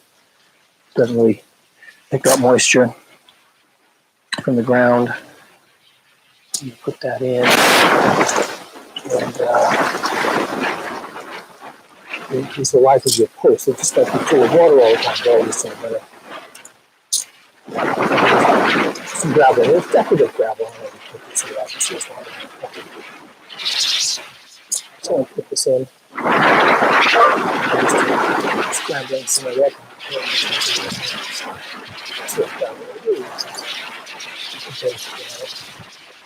BG, as they call it, used for landscaping. All right, that's enough of that. So now I have a nice post hole with a little bit of gravel in the bottom, and this pressure treated post turned out to be in pretty good shape. So I think I'm just going to drop that in there. I need to think about how I'm going to. I guess I'll just use some 2x4s. Could be temporary. Truth be said, I could just put a fence board on this probably, and that'll hold it to the garage too. But right now, I'm just going to put some 2x4s with screws, and I'll just screw it to the garage, hold it up, and it's got some nails in it, but I think I'll leave them for now. I don't want to bother with that. I'll pull those out later. So now I need 2 little pieces of 2x4. That's going to be a really good corner on that fence. It's going to be strong. It's a pressure treated post, so I'm not worried about termites getting into it too soon. It'll be in gravel. That helps. Concrete. That helps quite a bit. And I'm laying the concrete. I'm using some of this cardboard tube. Where is that? Where is that tube? I lost it. It was right here. Anyway, I generally cut a little bit of this cardboard tube. They're round tubes. They're meant to be forms for concrete. No, I just completely lost that. Oh, here it is. This is an 8-inch form tube. Okay, for use with concrete, so it's a form. Got to form your concrete. And when I'm using it, if you're going to be laying great big pillars of concrete, you want to be round, then you just put one of these on the ground, you fill it full of rebar, and you pour it full of concrete, and then it's cardboard, you just cut it off, peel it off, and you have a nice concrete cylinder. Well, what I do is I just cut off a little piece of this. Use a saw. I draw a line around with a pencil and using a ruler, and I just cut off 4 or 6 inches of it. And I take that little piece and I put that over the pole onto the ground. And then when I fill the hole with concrete, I put this on top of the concrete I just poured, and I keep filling to the top of the little ring. And that is off the ground. So now I have concrete in the ground, and then I raise the concrete off the ground by a little bit. And that is just enough to discourage termites and whatnot from getting into the wood that's inside the concrete. They got to climb that concrete to get to the wood. Well, then it's pressure treated, and they got nothing really to eat. And a post that's put in that way should last a long time. There are different grades of pressure treated wood. I'm just using the off the shelf variety, but putting it in concrete and putting up a concrete collar 4 or 6 inches is a good start. Post should last a long time. Ought to. Cross your fingers. So what I came in here for is a couple of pieces of 2x4. I usually keep scraps around for this kind of thing. That should work. I'm gonna drill holes in these to make them easy to put up. Where is my drill bit? I think it's actually right here on the table. It is. I like these little slots on these tables. You can store little bits of things that you're going to have a use for. These little bits, these driver bits, I just drop them in that slot. And then if you're moving things over the table, well, they're not going to get knocked off the table because they're in a slot. Somebody knew what they were doing when they designed these tables. Okay, so what I do is I pre-drill the holes because this old wood is kind of hard. Well, it's also got lots of knots in it. It's hard to get a screw into. So I'm going to, it feels like it's got something sticking out. It does, it's got a nail. That's fine, it's not going to be in the way. So I'm going to put 2 holes. They don't even have to go through, they just have to be started holes. And then I put screws in them, get the screws started, and then I can easily put this up on the wall without fighting to get the screws driven in. It also means that I don't want to use those. Those are too long. I want to use these. And I got the wrong bit, so I'll just change bits.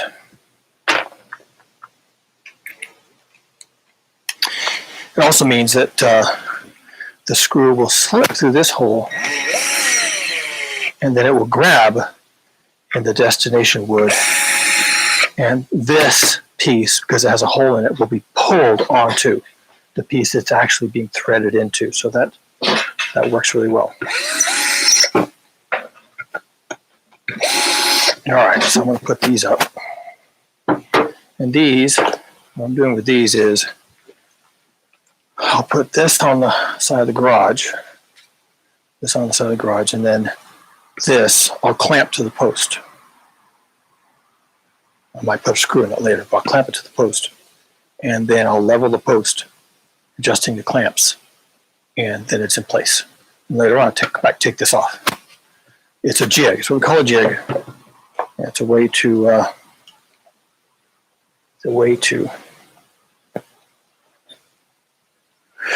hold things in place when you're working by yourself. But even if you're not working by yourself, sometimes even a helper isn't very helpful because they move things and whatnot.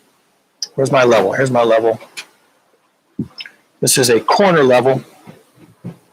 It actually has it's shaped like a corner, and it has, I don't have much use for this one, but it has two levels, so you can level something this way and this way at the same time, which is what you're doing with a post.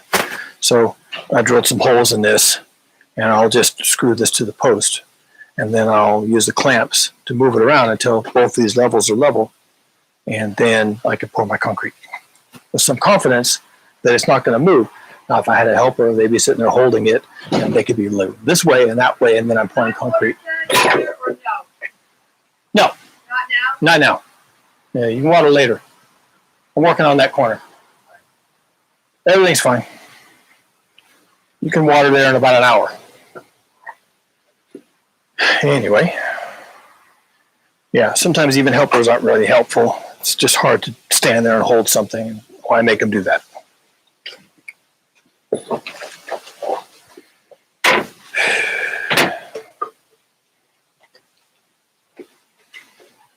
I'll put this here.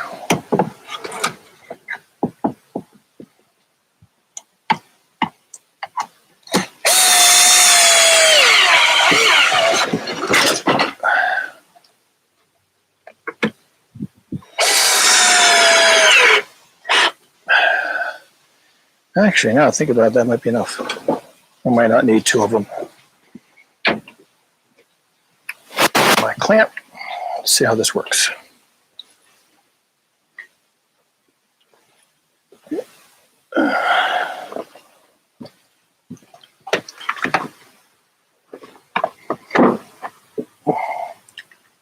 Two would be better. I shouldn't be lazy. Two would be better because it would help it to keep it from like kicking in at the bottom or something like that. So that's held in place.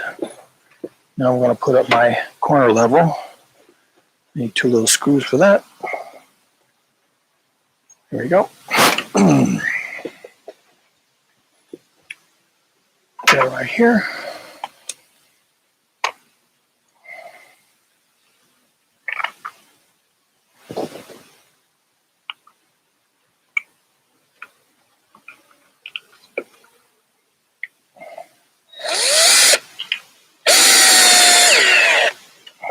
One and two. Do a sanity check. Make sure that the levels are level, but I'm really not that worried about it.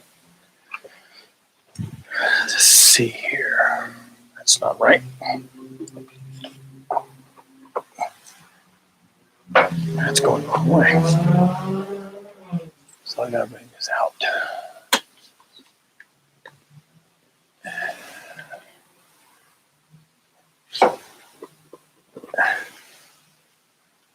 I'm not sure that level is level. Where's my other level? You know, Kat, you could move your tripod, I guess.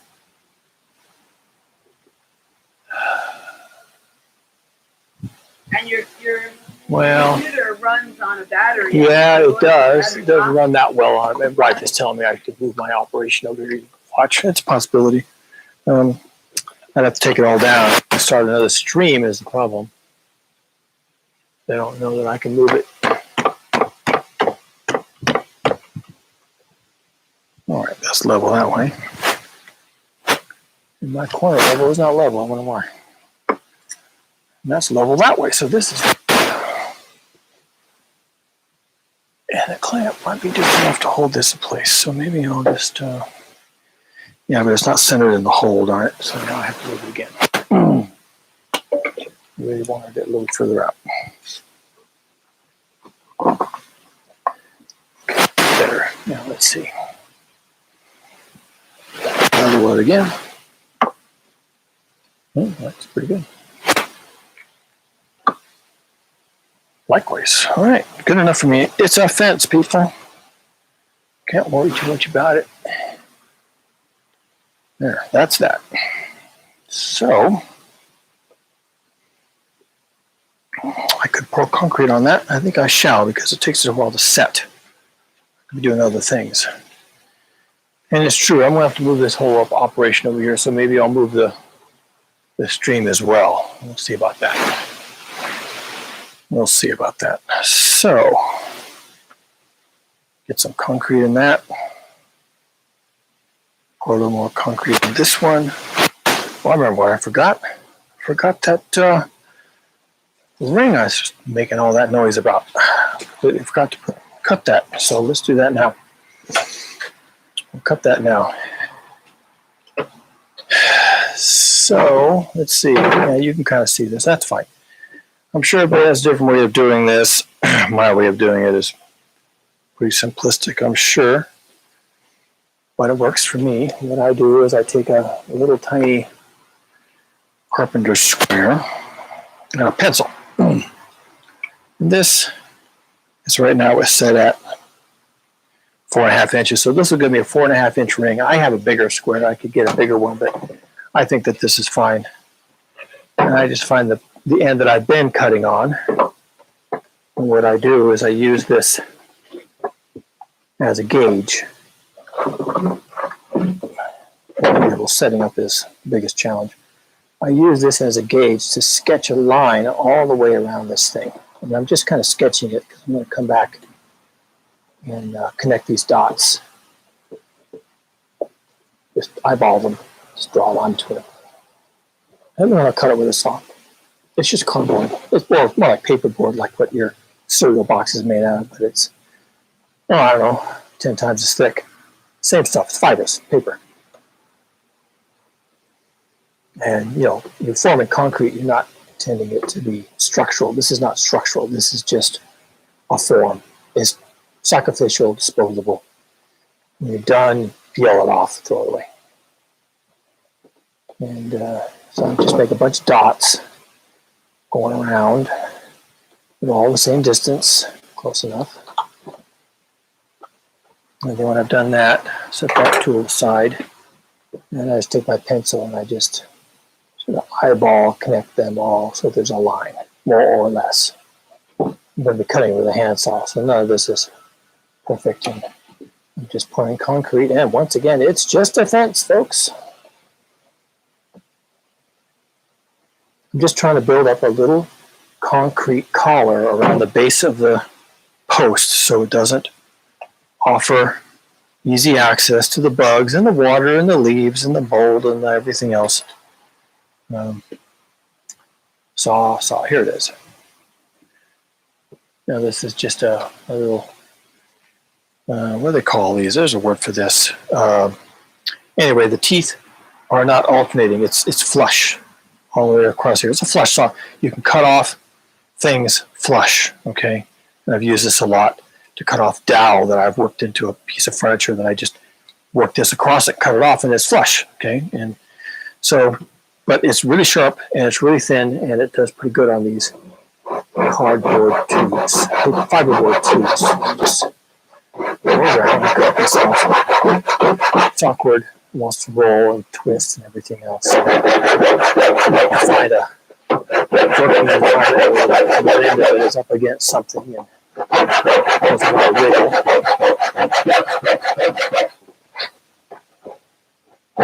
say it's easy to cut, but it's kind of like cutting wood. It's tough stuff. It needs to be instead of concrete.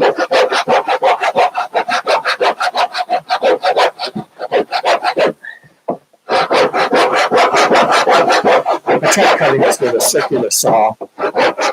It's just too dangerous on lines and catches and wants to cut your arm off.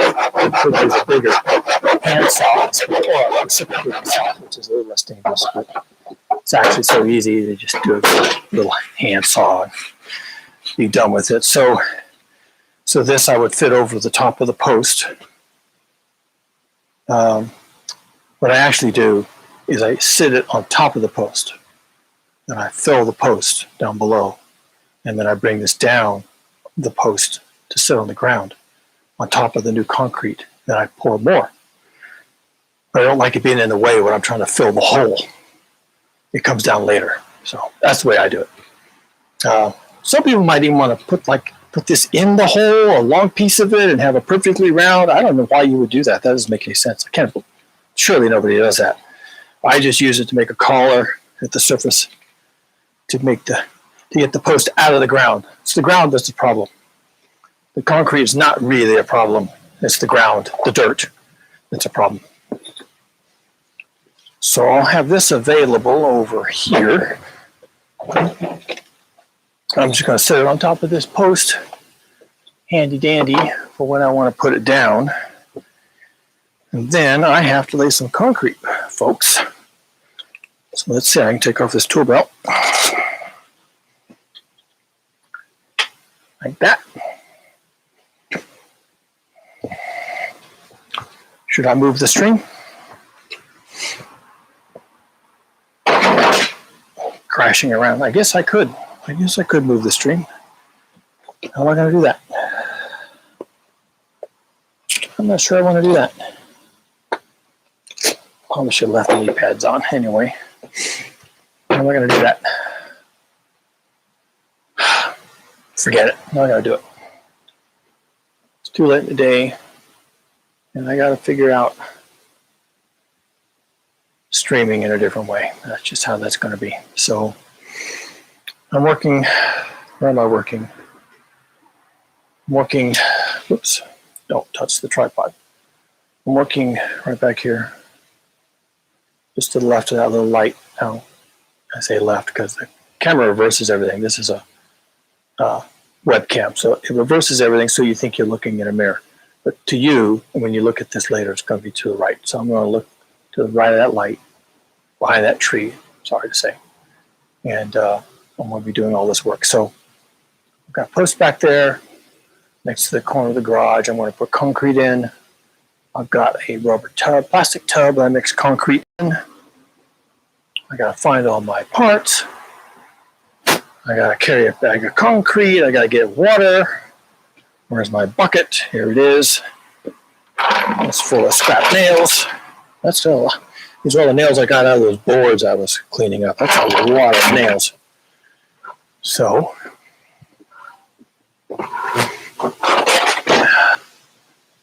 throw those away. Goodbye. And now I gotta find, this will have my water in it, and then I gotta find my concrete mixing tub. Dum-de-dum.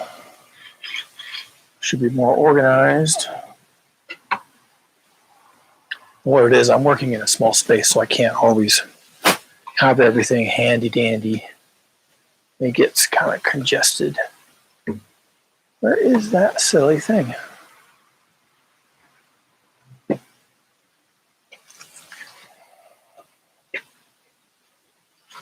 I know I cleaned it out. I wonder if I left it out front. Well, that would make a lot of sense. I don't believe I did.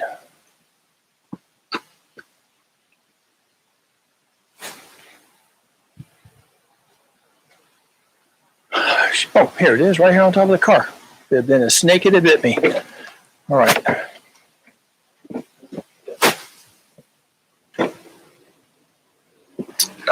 So there's that. Handy dandy. Now I need water.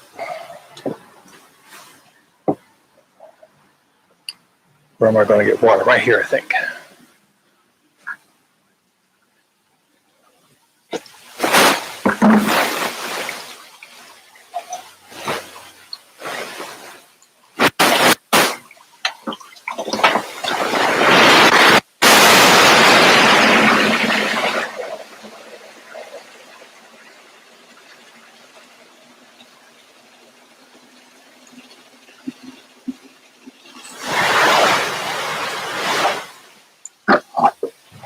There's a gallon and a half of water. I actually don't know how much water this concrete takes. I should probably look it up. I make it a little bit thin for my purposes because I'm kind of sluicing it into a hole. It's a bit narrow and I can't always get all the way around the post to get the concrete in on all sides. And so it's a little bit on the liquid side. It flows around and should be fine. Also, the hole is dry. One of the things you may want to do when you're setting concrete in a hole is you wet the hole, the inside of the hole. You have a little hose or you have a little cup of water, you splash water on the inside of the hole and also in the bottom so that when you pour the concrete in, the hole itself doesn't suck all the water out because the water is actually an important part of the curing process for the concrete. And I'm not going to do that because I'm a bad person. I don't care. Also, it's a fence, people. It doesn't matter that much.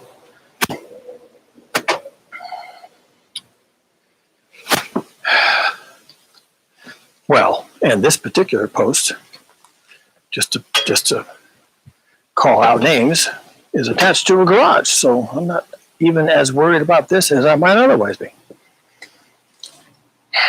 So there's my tools, there's my water, there's my mixing bucket. I guess all I got to do is lug over this 60-pound bag of concrete. That's all right. That's what I signed up for. And that's why I get 60 pounds instead of 80.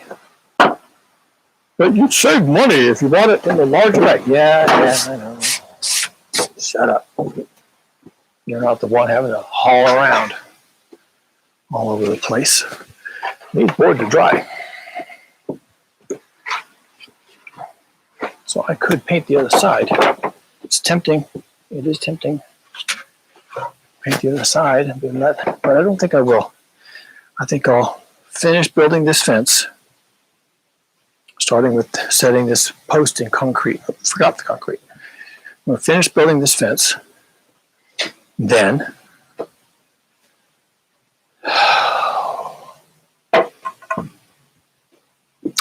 nightfall, when I have to stop, I'll come in here into this shop area and I'll turn on my lights and I'll paint the backs of these boards. And by morning, they'll be done.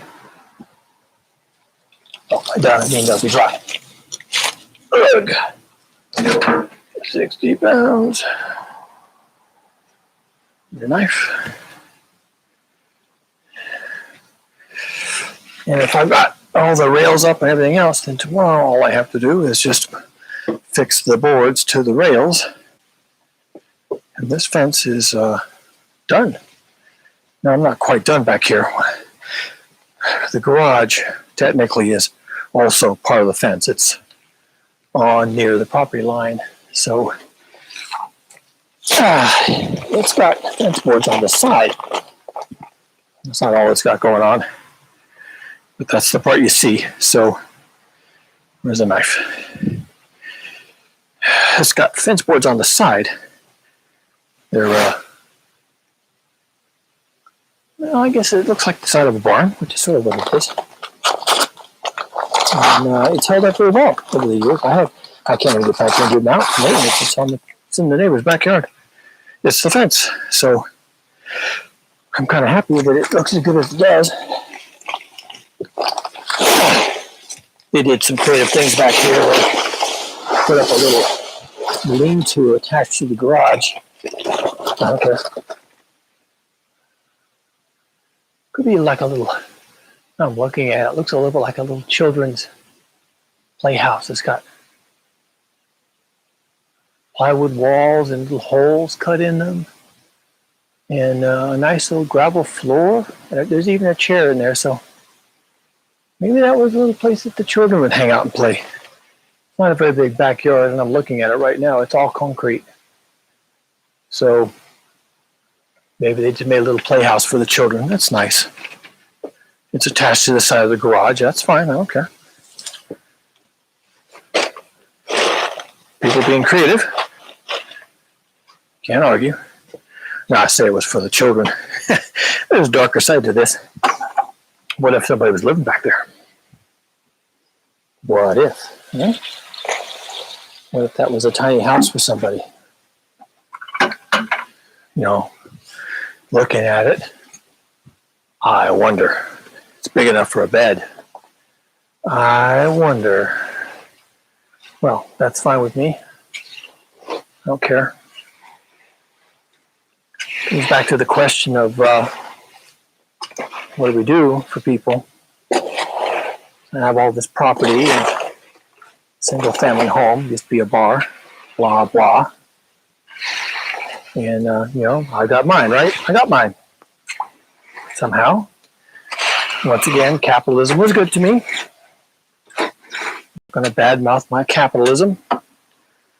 So I got my single family home in my white flight neighborhood. Everything's good, right? Well, the world is still losing its mind. Me having mine doesn't change that much, if at all. So what can I do about that? Anything? Nothing? Do I have any opportunities? Do I have any responsibilities? Well, could be I have both, right? This is just hypothetical, theoretical, what if, but maybe I do have an opportunity, and maybe I actually do have a responsibility. Capitalism did a pretty good job destroying the world. It's hard to say. Even though I was enriching myself, I could see it. Before I was a software engineer, before I helped build the interwebs, my small corner of it, before all that, I was a biologist. And you never stop. You never stop doing that. And if you're wondering how a biologist became a coder, well, I was among the first computational biologists. I kind of, from my little corner of the world, where I went to school, got my master's degree, I pretty much invented, those people, computational biology. Now, I should say I invented it. I brought it to their attention that they had the resources to pull that off. I was a computer nerd. So that looks pretty good. I was a computer nerd before that was even trendy. Probably about the same time that Bill Gates was hacking around with things. At least his buddies were. And I was writing software for computational biology, but that really wasn't a thing. That really wasn't a thing. Much of a thing. I can rinse this hoe out in the water like that. One less thing to wash later. And I've got my square-nosed shovel. And I'm going to check this post for level.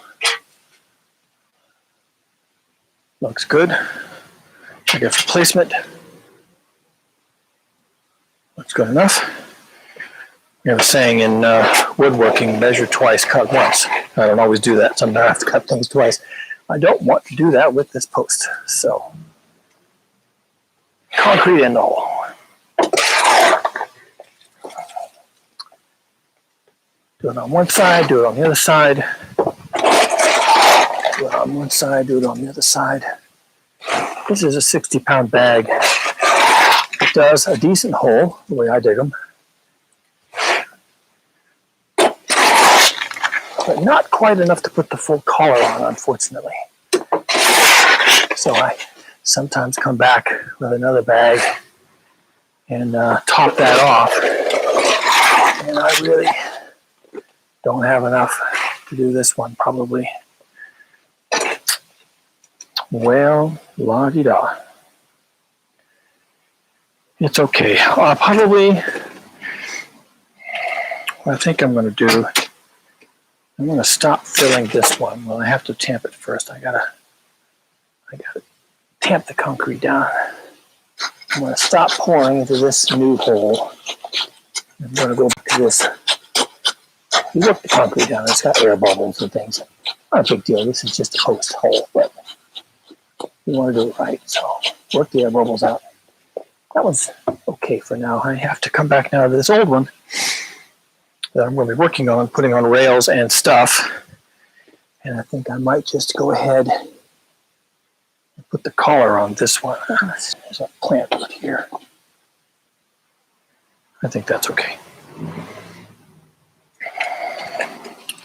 So at least this one is thoroughly done. Well, wouldn't it be thoroughly? There's not enough even to fill this one up. Yeah, I didn't have nearly enough concrete. We'll have to go back and get some more probably tomorrow.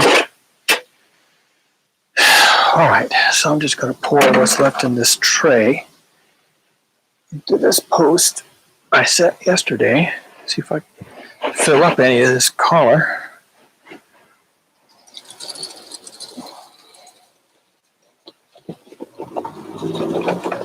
I can come back later, put more in, top it off, because I don't really care if there's a hole joint. That's okay for now. So, I already cleaned the mixer. I have a dirty shovel and a dirty tray. So I'm going to go rinse these out with a hose out front. You want to manage your concrete as quick as you can. This isn't fast setting, but you don't want to play around with it. It'll ruin your tools, concrete all over them. Especially these mixing tubs. If they have dried concrete in them, sometimes you can bang on them and break it loose. They're just plastic, but it gets in the corners. It's really hard to get out. So now I'm in the front of the house. There's a hose. Now I'll just rinse these off. There it is. The end of the hose. Here. It's on the bottom. How did I get down there? Anyway. Oops. No water. Turn it on.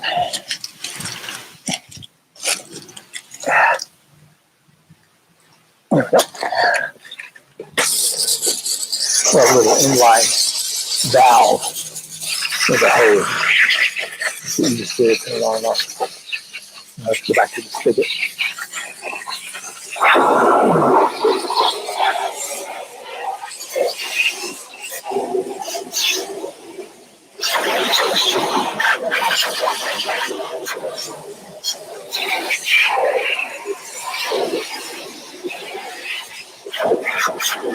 All right. A bit clean.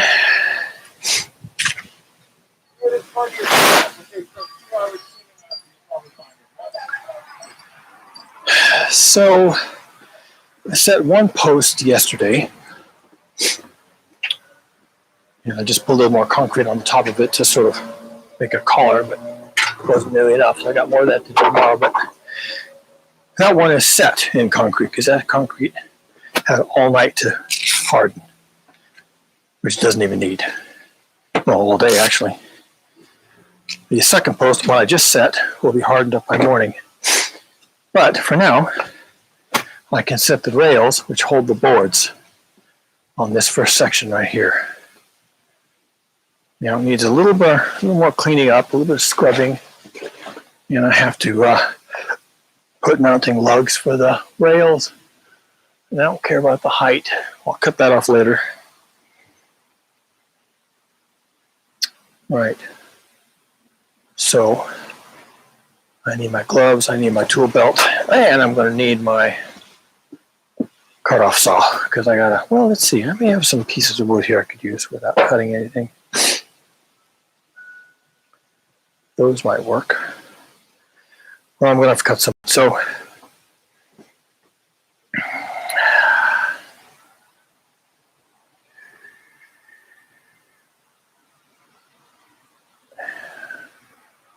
we're working right here with my Buddha. Buddha, we love you, Buddha. Thank you for blessing us, watching over us, bringing prosperity. And I'm sorry for what happened to those people. And I will try to make it right. I will try to take care of the people.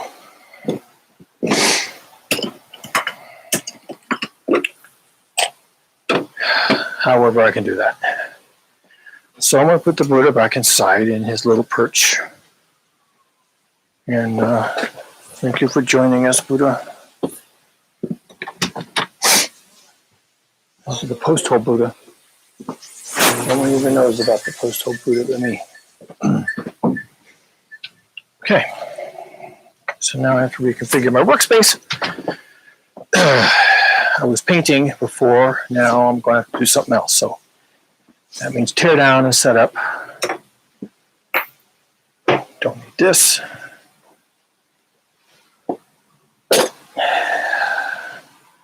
I can get rid of this paint can right now.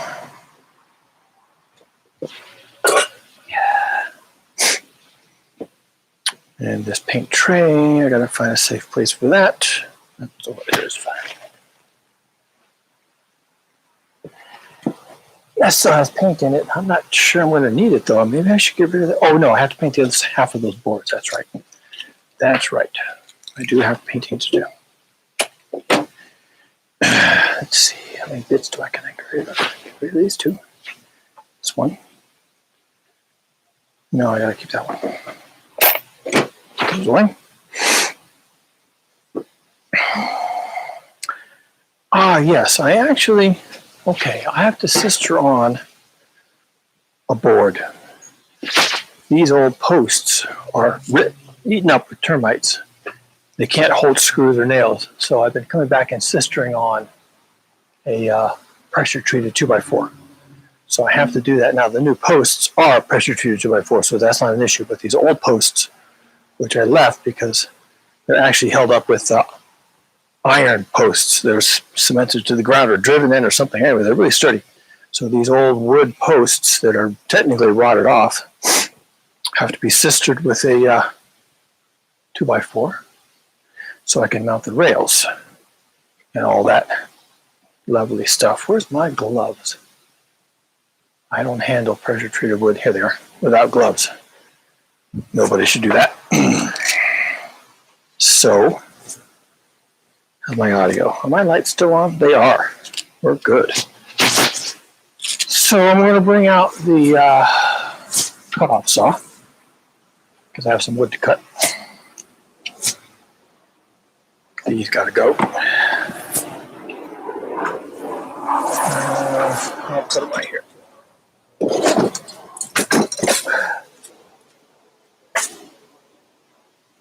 And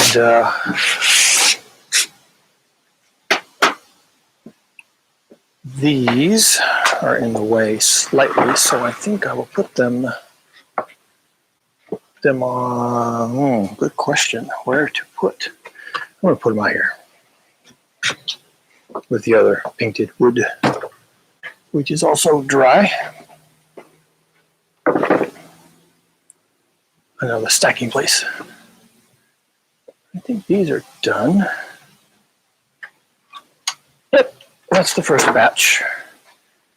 These are the second batch, which I did today on one side, reminding myself I am not done. One side only. Well, I'll do them tonight.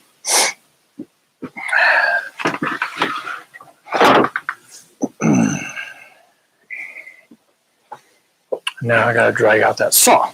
Now, this is one of my favorite pieces of equipment. It's a portable, meaning battery powered, Milwaukee miter saw. And I have a lot of Milwaukee stuff. So once you get into one of these ecosystems, it's real easy to go down the rabbit hole. You already got the battery, so when they offer a new piece of kit, you're like, oh, I got a battery for that. I'll just buy that. So it's a strategy for them. It works. I got a bunch of their stuff. But this, well, I got two nice things from them. That's just might have thought. And I've also got a compressor. Compressors running on batteries. That was just not a thing I ever thought I would see.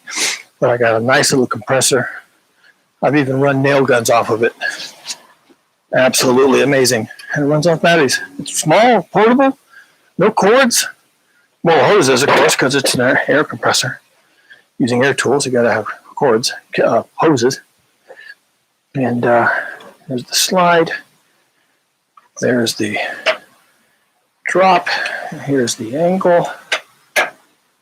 This is not going to work with a laptop computer. What am I thinking? There we go. I might even turn on a fan to make sure the sawdust doesn't get on the computer. Well, we'll see. So, turn that a little different so I get that steady rest out there. That's about right. So, yeah, this is a nice piece of equipment. I really enjoy working with this. Got a light and a guide and everything. It's got everything. Oh, Lordy. God died and gone to heaven. Anyhow. Right. So, let's cut a 2x4.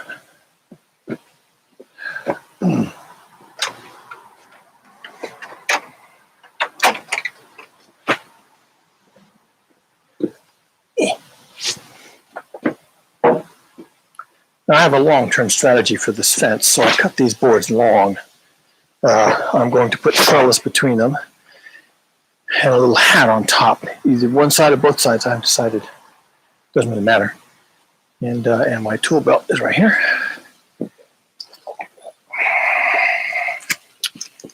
And where's my tape measure? Right there. Okay. You kind of get a feel for how you want to go out when you're working. My transmitter is okay. This holster is for the drill motor, which I don't have, so it must be out there. That's fine. And I think the last time I cut these was 90 inches. It's almost not worth doing because you just have a little 6-inch piece of wood, but turns out I can kind of use those anyway. So, we'll cut that right there. I sister these on with great big bolts. I think they're called ledger locks. Probably they're technically, obviously, for ledgers, which is a different kind of problem to solve, but they work well for this. And I have a bunch of them, so I use them. I need ear muffs for my PPE. PPE, personal protective equipment. There you go. There's my light, shows me where my cut line is. Line that up, make sure it's square and 8.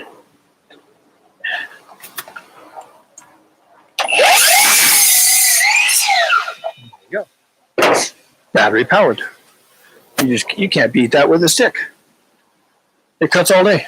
I don't know how it does it with a battery. It just cuts all day. Well, I know how it does it. Lithium batteries. Lordy. Lithium batteries. Praise God for lithium batteries. They're destroying the world, but lithium batteries. So I got a holster for my one drill motor. Drilling holes. This is for my driver. I don't have the right bit, but it is right here. And I need some ledger locks. And they're under these sawhorses, of course.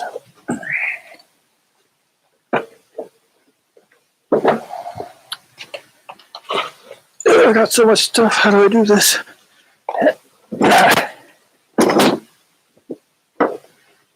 1, 2, 3, 4. Probably won't even use that many. Put those right there. I have my drill. I have my level.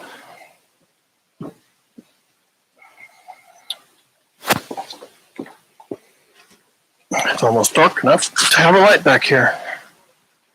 I guess that's the next thing. Oh, I got a piece of wood to tear off. I got some nails to pull out, so let me do that first. First things first.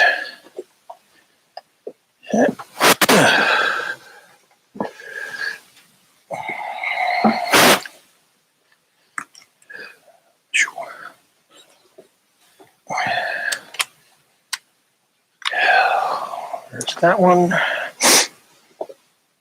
Clean this mess up.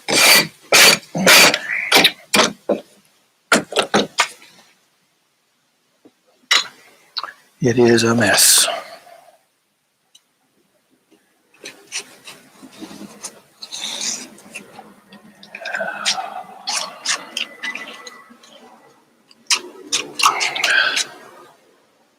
Pry bar. What? Oh, that's fine.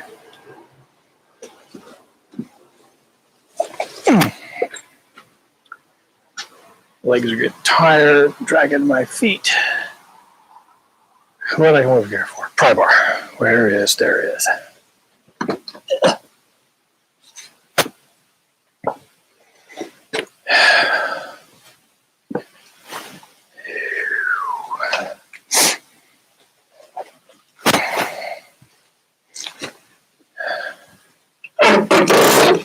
Pull the nails out from the old fence post.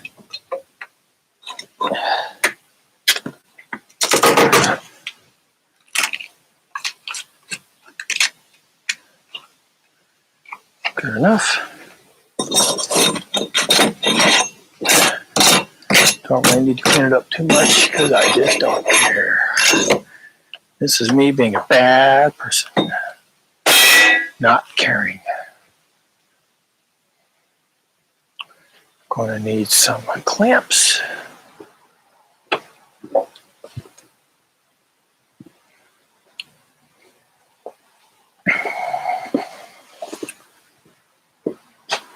Where? There we go.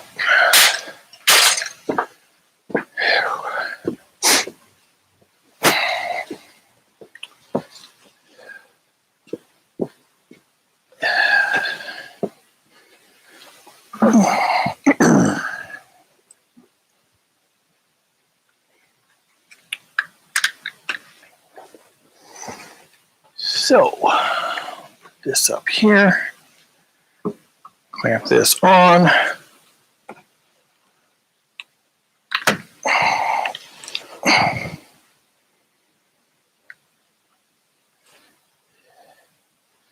That's fine.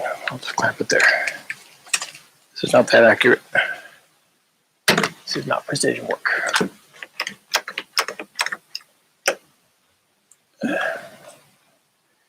That's good.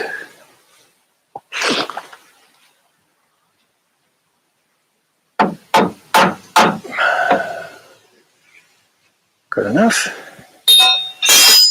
Clamp bottom. Near the bottom. I could even do the bottom. It's far enough down. Well, we'll do near the bottom. Don't need to be too carried away. So there that is. Throw a level on it. Quite close. Not much I can do with the level if this post is already set. I'm just inheriting this work. But that's close enough. Pretty good actually. So let's see, where's my drill bit? It's right here. I'm going to drill holes for 3 of these ledger locks.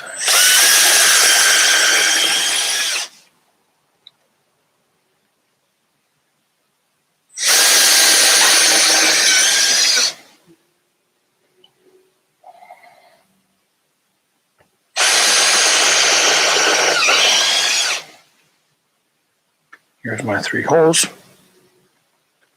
Where are my screws?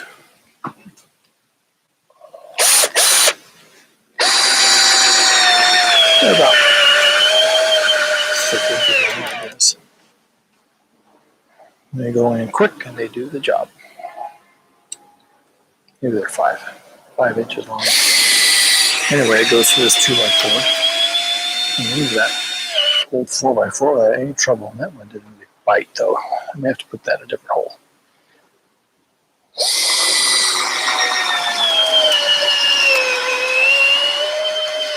That one bit good. I might try one more hole for that one. See if I can get a better one. It looked good, like good wood, but maybe it wasn't. So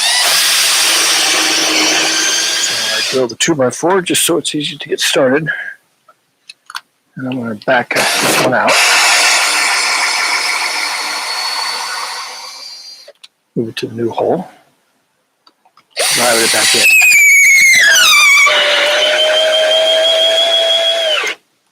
Oh, a little better, not much. I'll take it. I'll take it. We're done with this. And my light is dying. It's flashing at me. Okay. Done with the clamps. Done for now. Speaking of lights, I probably need to move a light back here so I can see what I'm doing. So let me do that. Reorganizing.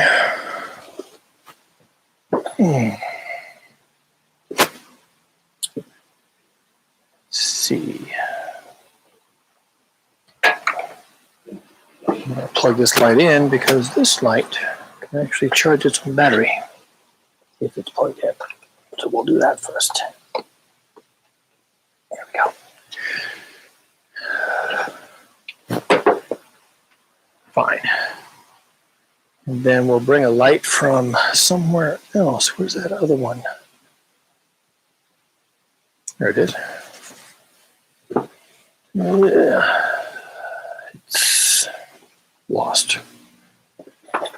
It's lost. Yeah. The battery. Well, however, I've got a battery on the charger. And we'll just swap that out.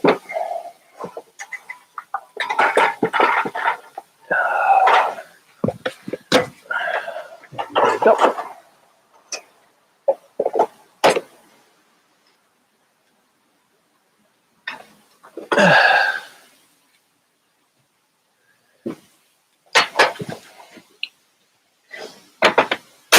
Not a very big battery, but should be good for our purposes.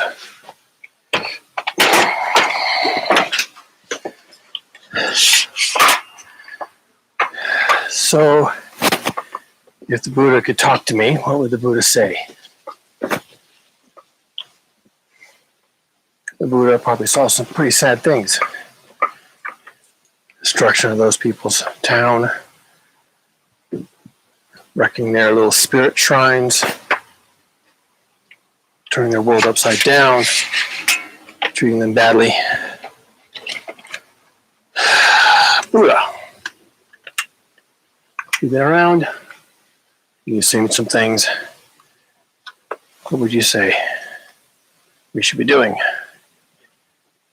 Well,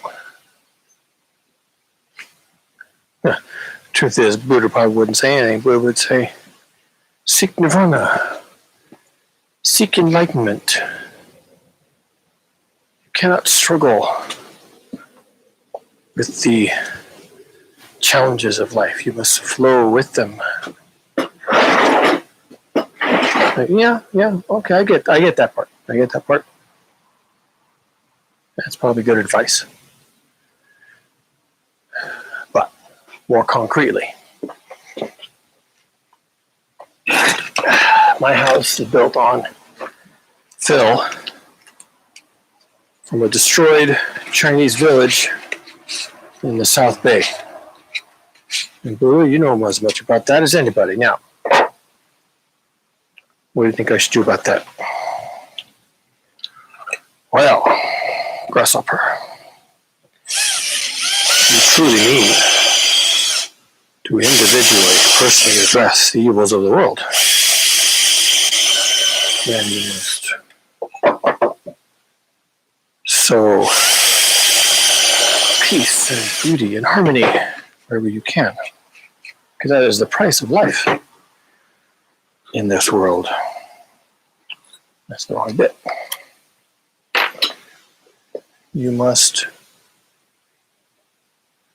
be the goodness you would have in the world. But Buddha, how? When there is so much wrong in the world, you have seen it yourself. You were in a spirit shrine, in a home of someone who had dreams and aspirations and intentions, and you saw all that destroyed, and you ended up in the rubble. And then they scooped you up like you were nothing and threw you in my backyard and buried you. You know the wrong that there is in the world. How can you be so calm? Buddha, how can you just sit there on my piano and smile at me, advise me to seek harmony in my life? Well, it's like this, you see. You too will be demolished and sent into a hole. You too someday shall perish from this world. There are no tears in this. Okay, I know what you're going to say, Buddha. Nothing is permanent. What I will say, young grasshopper, is that nothing is permanent. I get it, it'll die. But those people cherished you and brought you flowers and bowls of rice and whispered their dreams to you, and when they were not certain of what to do. Surely you have more advice to me. What would you have told them on the eve of the pogrom that destroyed their town and left you in the ruins of the rubble and the broken bricks and the china plates and all that? Surely you could say something to me that maybe you didn't say to them. What would Buddha say? Well, he didn't save those people. And you can say, well, that's because he's a little bronze figurine that was poured in sand and purchased for 50 cents US at the time. Yeah, that's probably true. Probably true. And all over the world, there are ruins of former civilizations and towns and villages and temples and churches and synagogues and mosques where people went to seek advice. And the spirits said nothing. Right? So, I guess Buddha maybe has nothing to say to us. But I know, without Buddha's guidance, that bad things are coming. Civilization has overstayed its welcome. Civilization has overstayed its welcome. We are now eating our seed corn. When you eat your seed corn, you basically admit there is no future. There is no future. There will be no planting next year. You may as well eat your seed corn.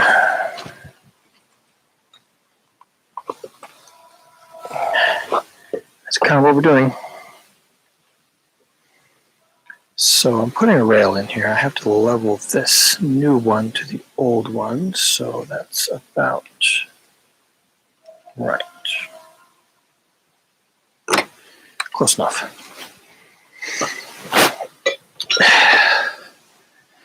Yeah, we're eating our seed corn. How do we do that? Well, Yes, the most obvious way in which we are doing that is we're not leaving anything for the future. Everything is being swept into quarterly profits, quarterly reports, quarterly salaries, and bonuses, and all that stuff. And nothing is being left for the future. Well,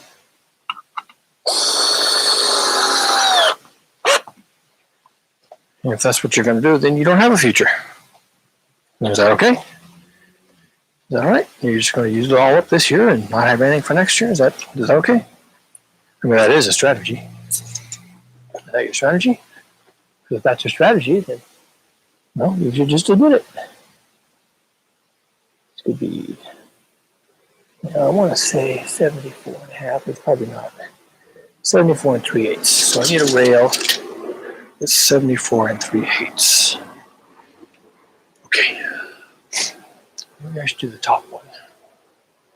No, I'll do the bottom one first. 74 and 3/8.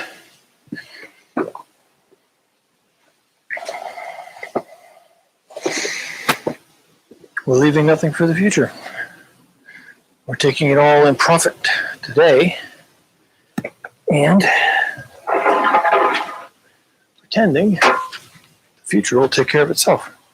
Well, all right, in fairness, that has worked for a long time. I understand where people think, well, we'll just keep doing that.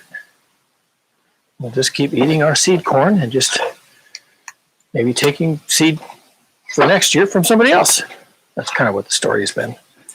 74 and 3/8. Let's see.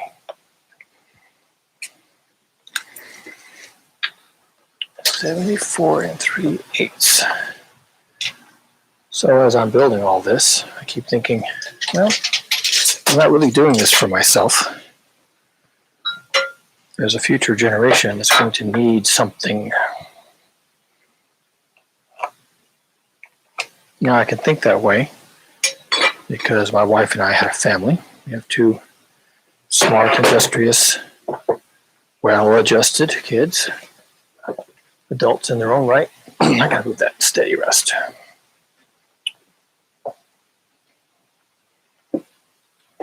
And I would like for them to have something of what I had. I could always, give them what I really do have. Just inherit it, and I guess that's okay. But there's something else I have besides a piece of property and a little Buddha I found in a post hole. That needs to be adjusted. I had a whole century of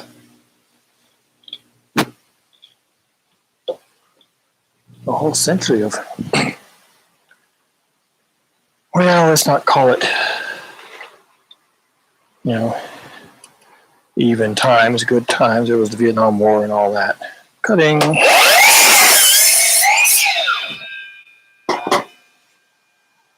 There was some pretty unsettled business in there. But, that was also boom times. People did really well. Financially, culturally, America was ascendant. The cultural focus of the entire planet, the economic engine of the entire planet, the innovative engine of the entire planet. Probably not true, but that's how it felt. Where is my level? That's how people claimed it. That's what they talked about. There's probably a little bit of truth to it. America was the most powerful nation that emerged from the, must be in the garage, emerged from the Second World War. All the other industrialized nations had been pretty reamed out by that 15-year Donnybrook.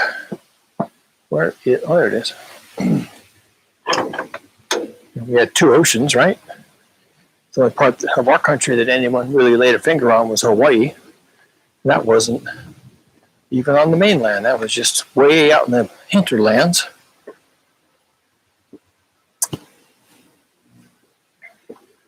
The so-called Battle of Los Angeles was a self-inflicted wound.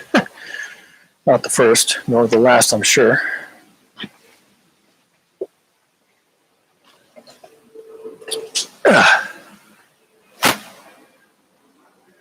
So when I was growing up, there was plenty of plenty, if that's how you say it.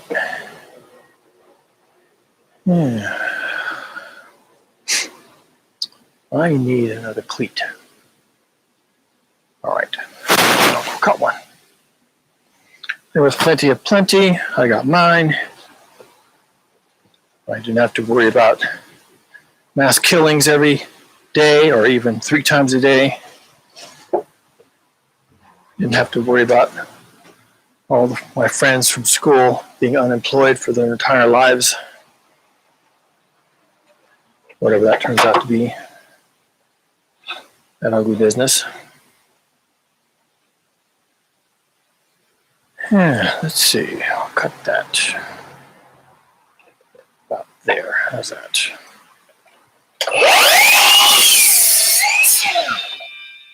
We'll do another one.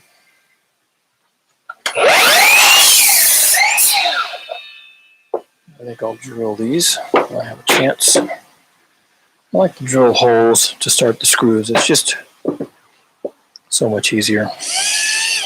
And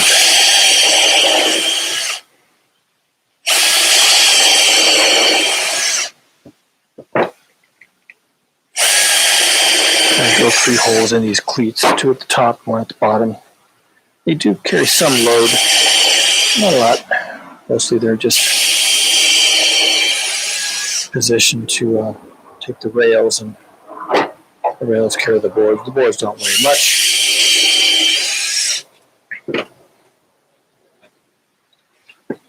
The rails do stabilize the fence a little bit. So, yeah, so I had a pretty good life. I'll go start the screws. And, of course, the era of happy motoring, and everyone had a car, and that was your rite of passage, getting your driver's license, and all that fun stuff. I learned to drive. Well, of course, cars are completely different today. Everyone says that, right? Well, my day, you had to shift for yourself. Well, that was true. My dad had a 1965, about the same age. No. What am I saying? 71, I think. 1971. It was brand new. He bought it new. Toyota Land Cruiser. Now, that's old school. Now, that's OG. The old Land Cruiser had a straight 6, a cylinder motor in it. 4-wheel drive, but you had to get out and turn the hubs and all this stuff. Warren locking hubs, the whole bit. Well, I had 2 of these blocks. I only brought 1.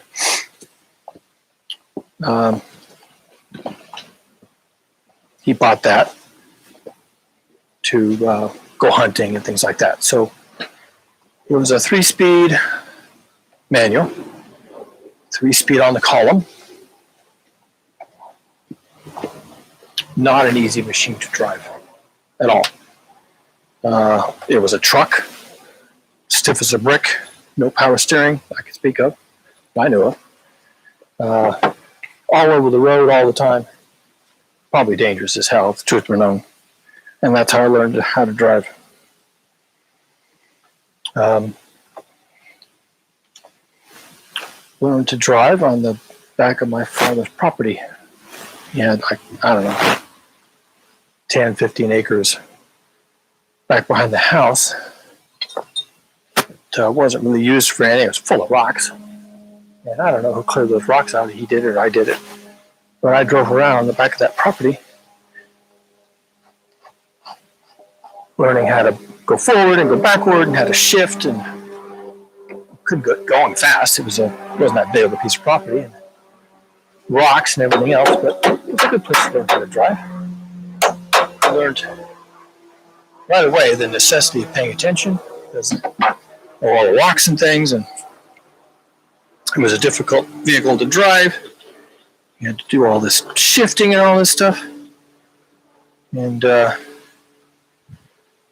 learned how to pay attention, go slow, and how to not let the vehicle manhandle you and beat you up. So those were all good lessons. Primitive vehicle, primitive car, didn't go fast, hard to shift, and hard to ride in, noisy, hot, uncomfortable, bench seats, the whole thing. And so I never learned the luxury of driving. It was just never, for me, it was just never like this defining thing you did where you were like beautiful and charismatic and you weren't overweight and you didn't look like a slob. And because your car was so beautiful, and if you really were worried about it, you just tint the glass, right? If you're really thinking you might be portrayed as a slob, you just tint the glass. And then all they see is the car, and you know that's all they see is the car. Wow, look at that car. And you see them looking at your car, and you're thinking, oh yeah, I'm in this car. I'm all about this car. Well, when I was going to drive the car, it was not a status symbol as much.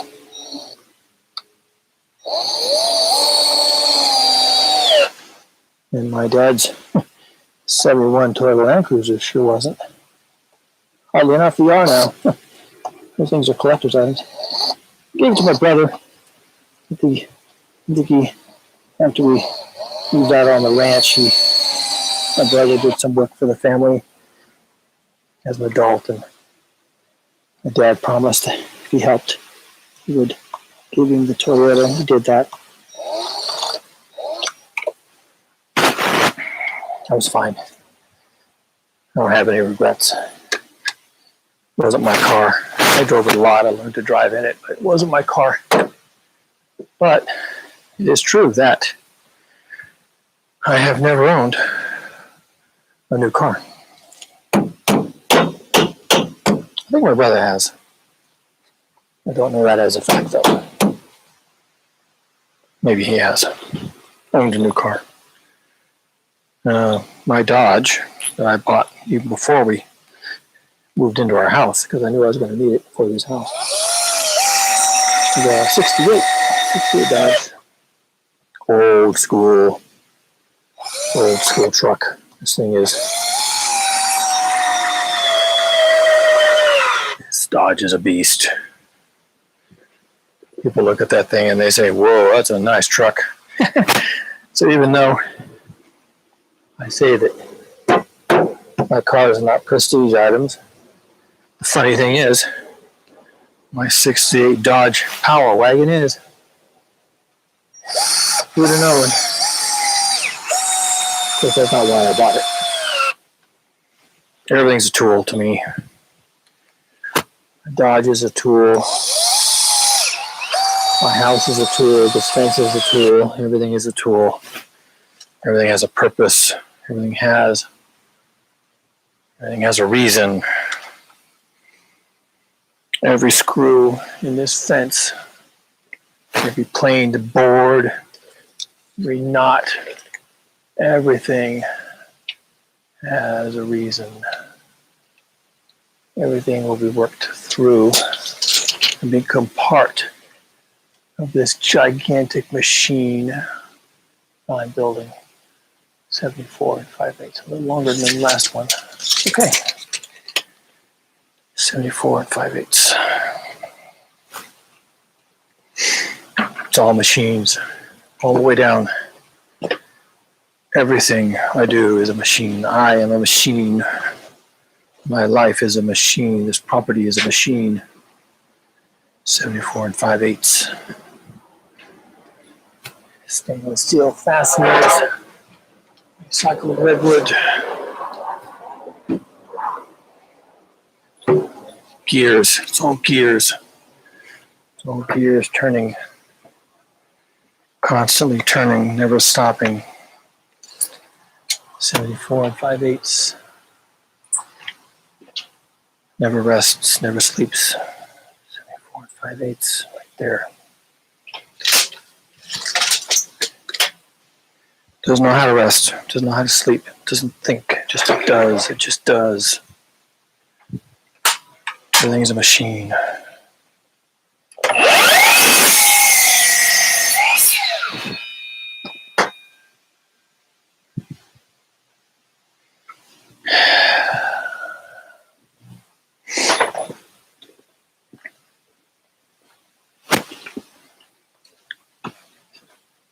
People don't understand machines, and that's a fact.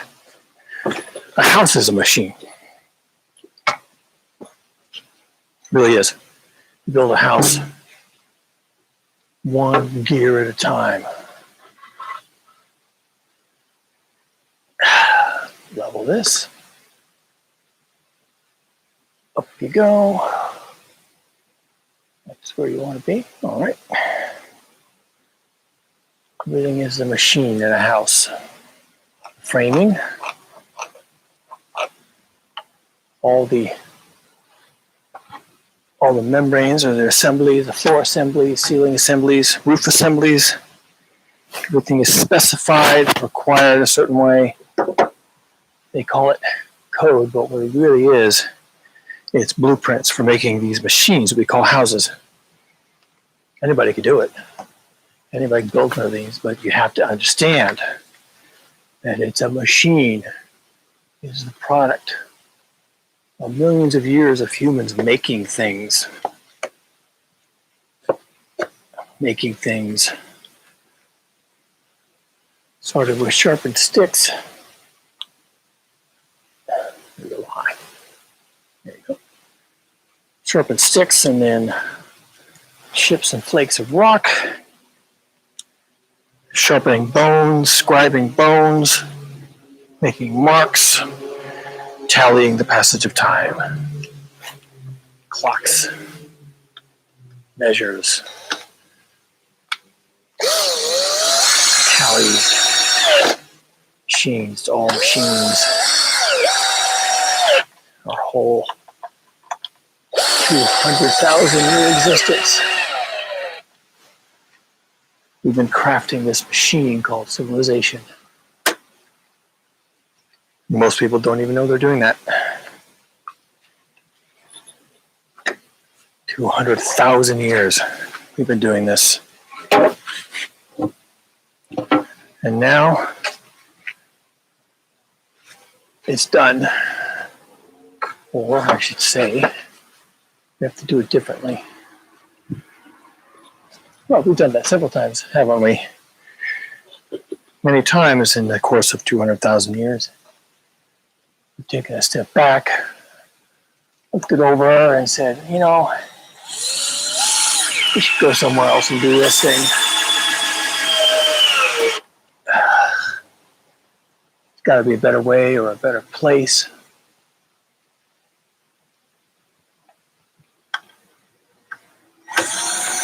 For 200,000 years we've been doing that. Interesting story. The Ice Ages ended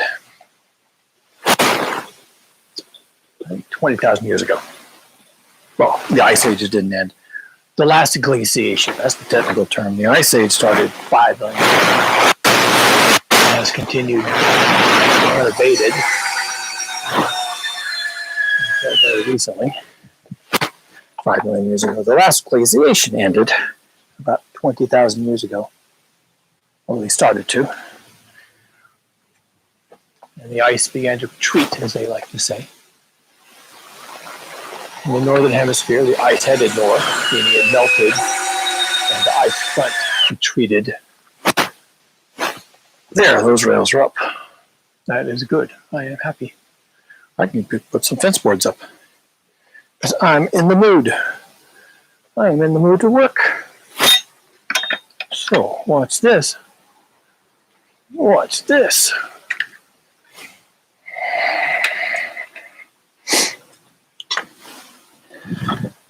That's what they probably said building the pyramids, right? It's getting late. No. What do you mean no? Hop tap. What do you mean no? I'm in the mood to work. It's late, man. Let's grab a beer. No. I gotta move this rock. Dude, you can't move this rock by yourself. Yeah, I got other people. Watch this. Hey, you guys. Put those beers down. Let's move this rock. No. Yeah. Look. If we get it this far, tomorrow, all we have to do is move it a little bit more, and we'll be done with it. We'll be done in the morning, but we can get started. Oh, man, that's no logic. You want me to work on that now? Yes. Let's get this done. He's right, damn it. All right, let's do this. Heave ho, heave ho, heave ho. All right. It's in position. Let's come back in the morning and dress this stone. Yay! No time. That's how they did it. That's how they did it. I'm going to move this light. So I'm done working back here for now. That's how they did it. And then they went to the pub or wherever they went in Egypt 8,000 years ago. And they all had a beer. And that's true. The Egyptians drank a lot of beer. Reason? Because the water was polluted. In fact, that's a general statement about most of civilization. People drank beer. Yeah. Why? Because they polluted the water so much. Okay. I think we can do this. Oh, I can't really do this. I'm really looking forward to doing this, but I can't really do this because what I really need to do is paint the backs of those other boards. That's what I really need to do. And then I just might call it a night. So let's do that, shall we? The fence infrastructure is in place. I'm going to end it here.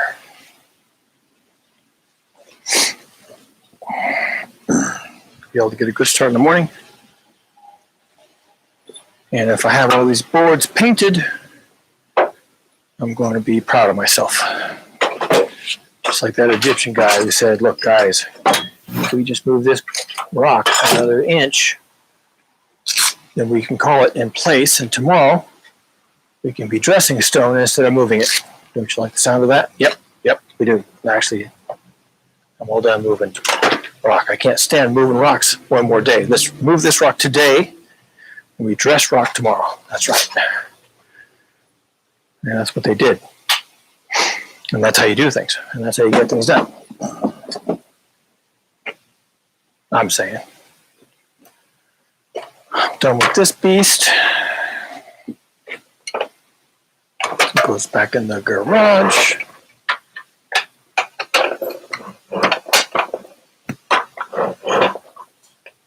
That's supposed to lock. I guess it locks the other end. Here we go. All right, this goes in the garage. Battery is good enough.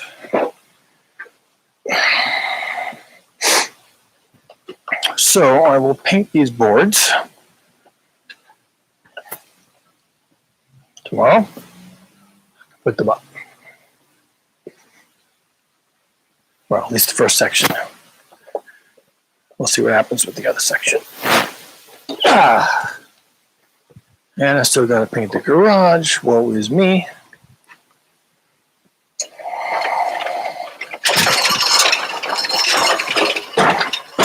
Stop that. Stop that. You're in the way. Stop it. Need more room. Okay, that's good.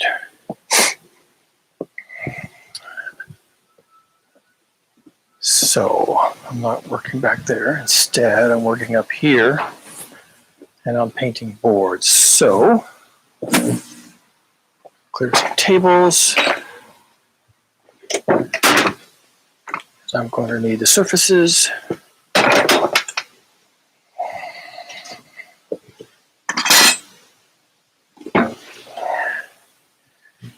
Like so. Hang these up. Put this away. No. I might need a couple of these.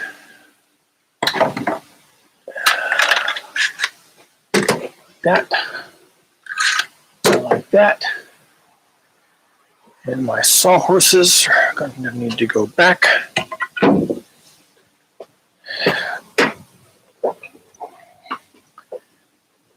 Like that. Like that. Kinda. Maybe. enough. I don't even need those actually.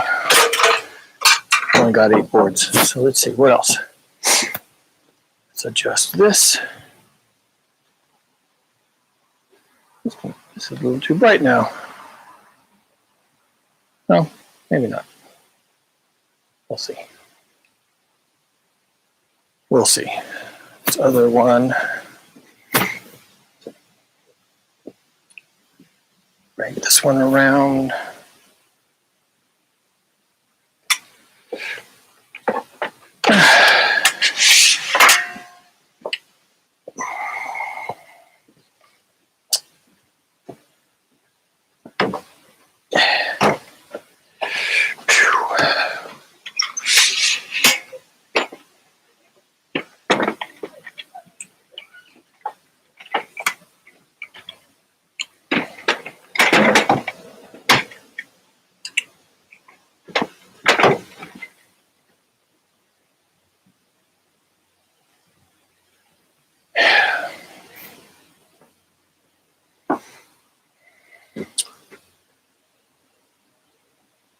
Well, that's weird. Getting a strobing on the screen. I guess that'll be in the video too. Well, doesn't matter. We don't care. So let's see. I'm going to bring my wood in.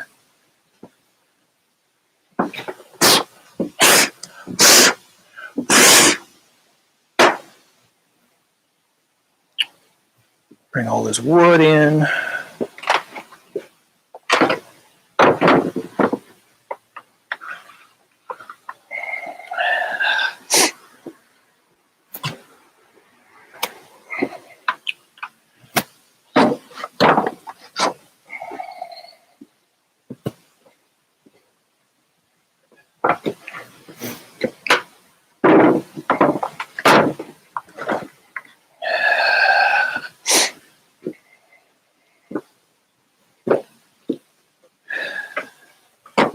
So this civilization has survived past its best by date, as they say. I had a good run. Made a lot of discoveries. No apologies for that. We're going to keep all that. It's not going to be like Mad Max or some other fantasy sickness like that. We've come a long way, and we're going to stay where we are. However, the outlook for fossil fuels, just to pick one, is grim. I don't think there is a future for that. There are certain things you just can't do with impunity. And one of those, to be indelicate, is to crap in your own nest. You can maybe do a little bit of that and get away with it, but if you don't eventually stop, then you end up not having a nest. And that's kind of what's happened to us. We have destroyed our nest. Every animal has a habitat. Birds live in trees.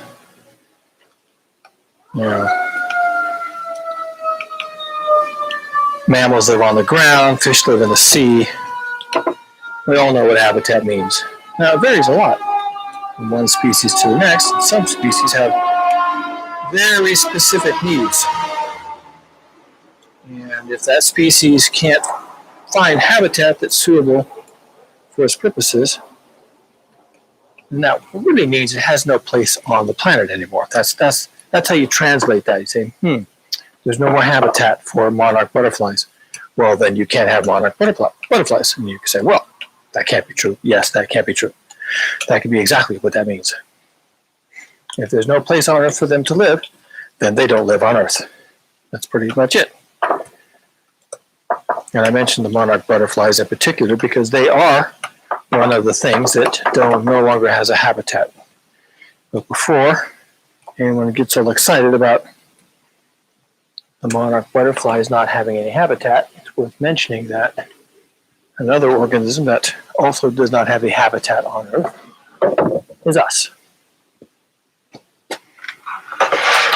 Now, I have to say specifically, we do not have a natural habitat.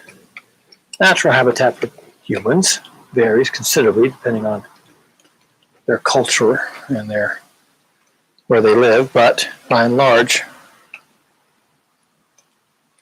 the natural habitat for humans is also going away. If you're an indigenous person living in the Amazon, you would know exactly what that means. If you were an Aboriginal person living in Australia, you would know exactly what that means. If you were one of the Plains Indians currently living on a reservation, wasting away, possibly, you would know exactly what it means to no longer have a habitat you can call your own. No, I'm not being a bleeding heart for the Aboriginal peoples. I'm stating something about the human species. We need habitat, places where we can live and successfully reproduce. What humans have these days is best described as an artificial habitat. Now, that's fine. You can do that. That's fine. If that's your habitat, then that's fine.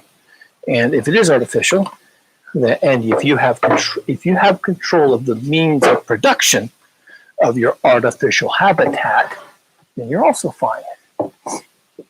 But let me point out another animal that lives in an artificial habitat that does not have control of the means of production of that habitat.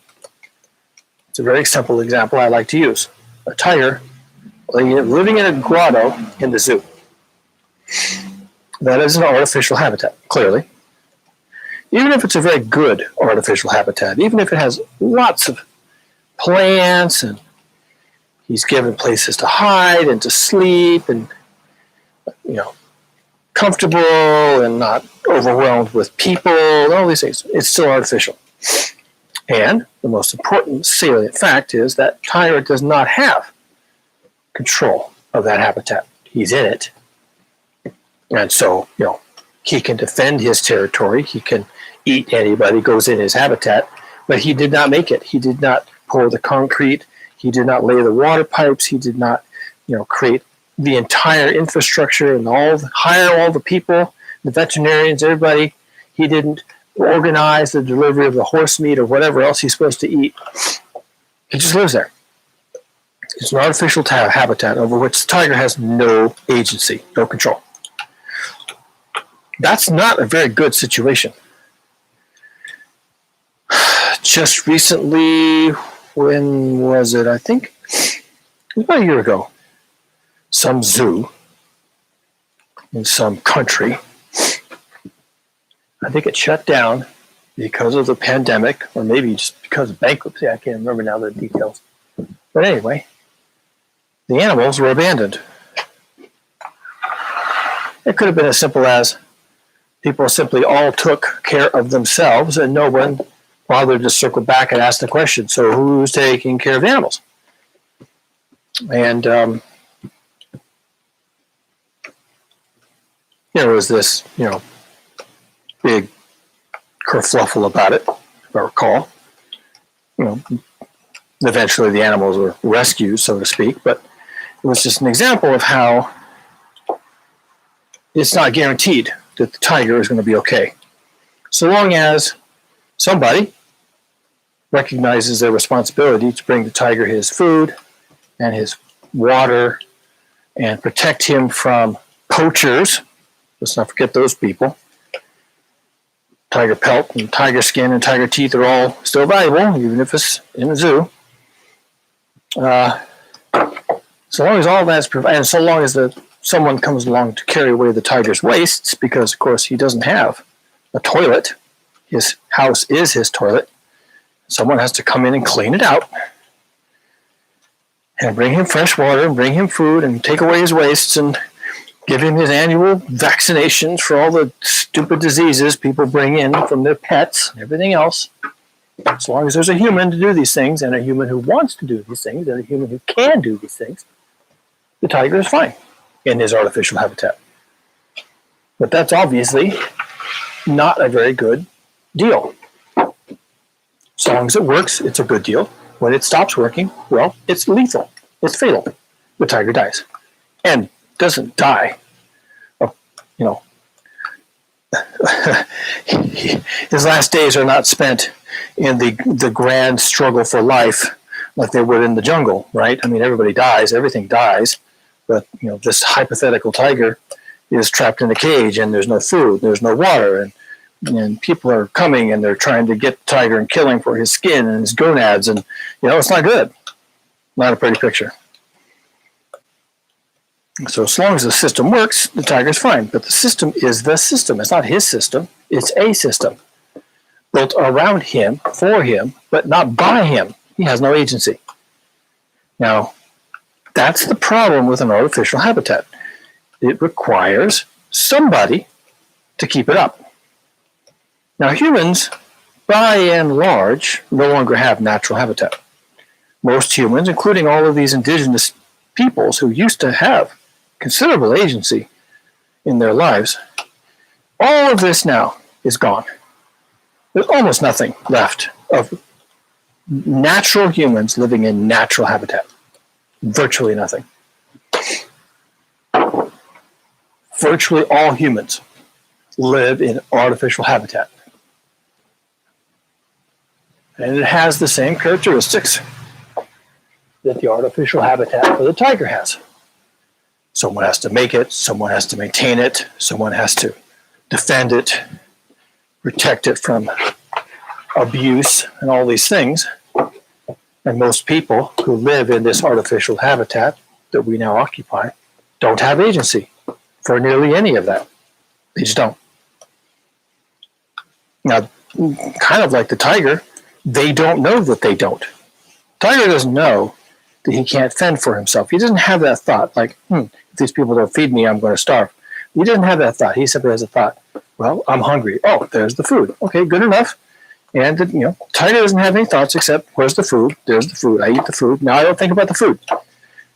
Oddly enough, most humans in their artificial habitat are exactly the same way. Where's my coffee? Where's the Starbucks? Do I have my Starbucks? Can I get my car? Can I get my where's the drive-through? Why are all these people in the drive-through? Where's my coffee? These people are pissing me off. Okay, now I got my coffee. I think I can survive the rest of the day. You know? And they don't know where the coffee came from, where the car came from, where the gasoline in the car came from. They don't know who runs that Starbucks, who brings the coffee to the Starbucks. It just works, right? It just works. And as long as it works, then it's fine. When it stops working, then people don't know what to do. Because it wasn't their construction, it wasn't their machine at all. It never was. They didn't build it. They had no agency, not from the beginning, and at no part in the process. Did they have anything to say about how that was built, who built it, when they built it, why they built it, the tools they used to build it? Most people just get in the car, make sure it has gas, and they go down the road.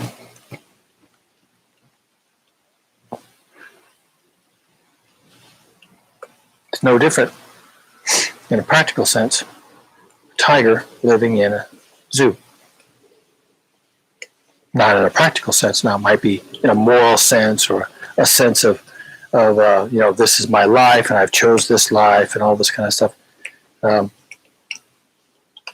On the subject of free choice, there's a lot of discussion in the physics and philosophy about whether humans have any free will at all.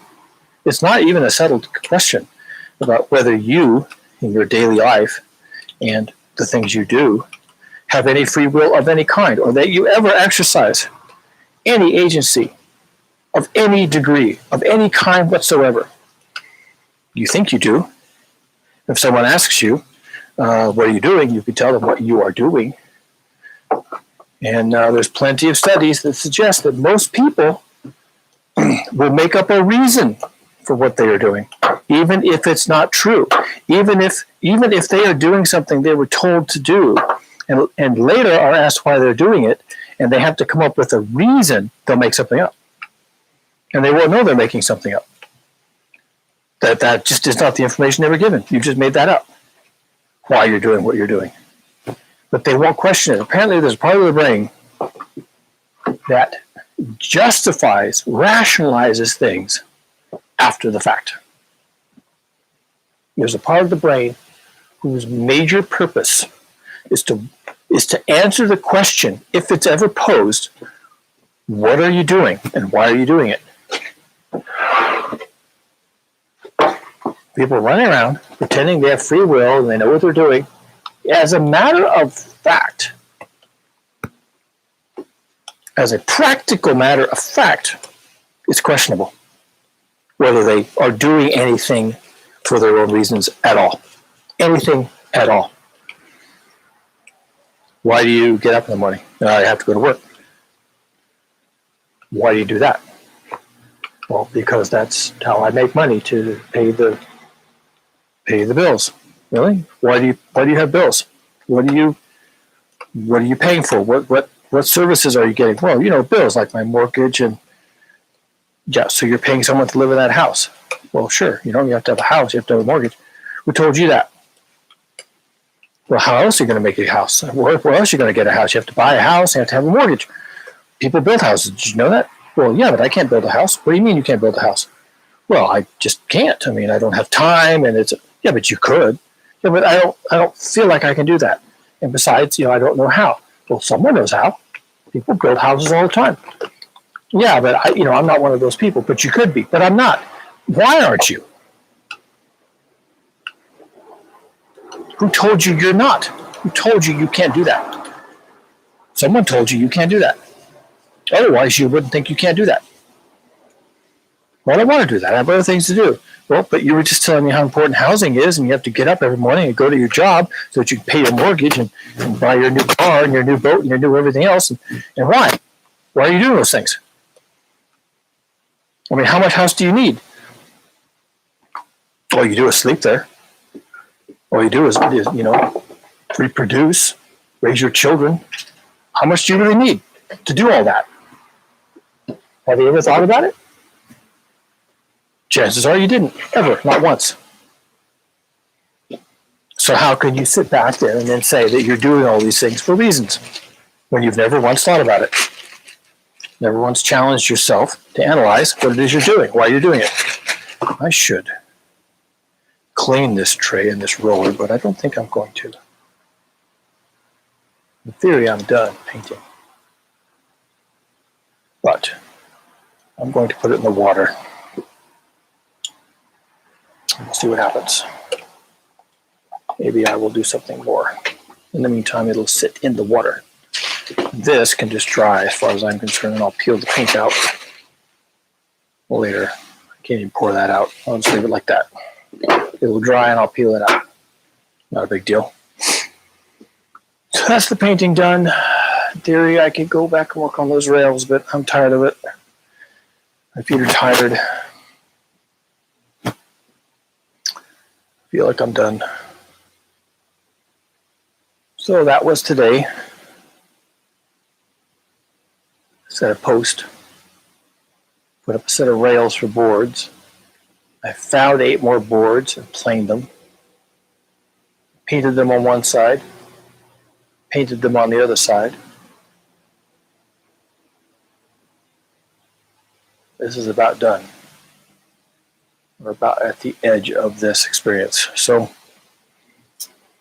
that's good. So that was part 2 of the redwood boards and the redwood fence.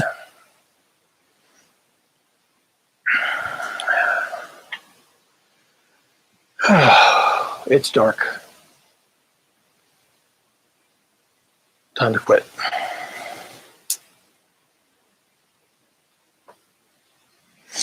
Well, we never quit.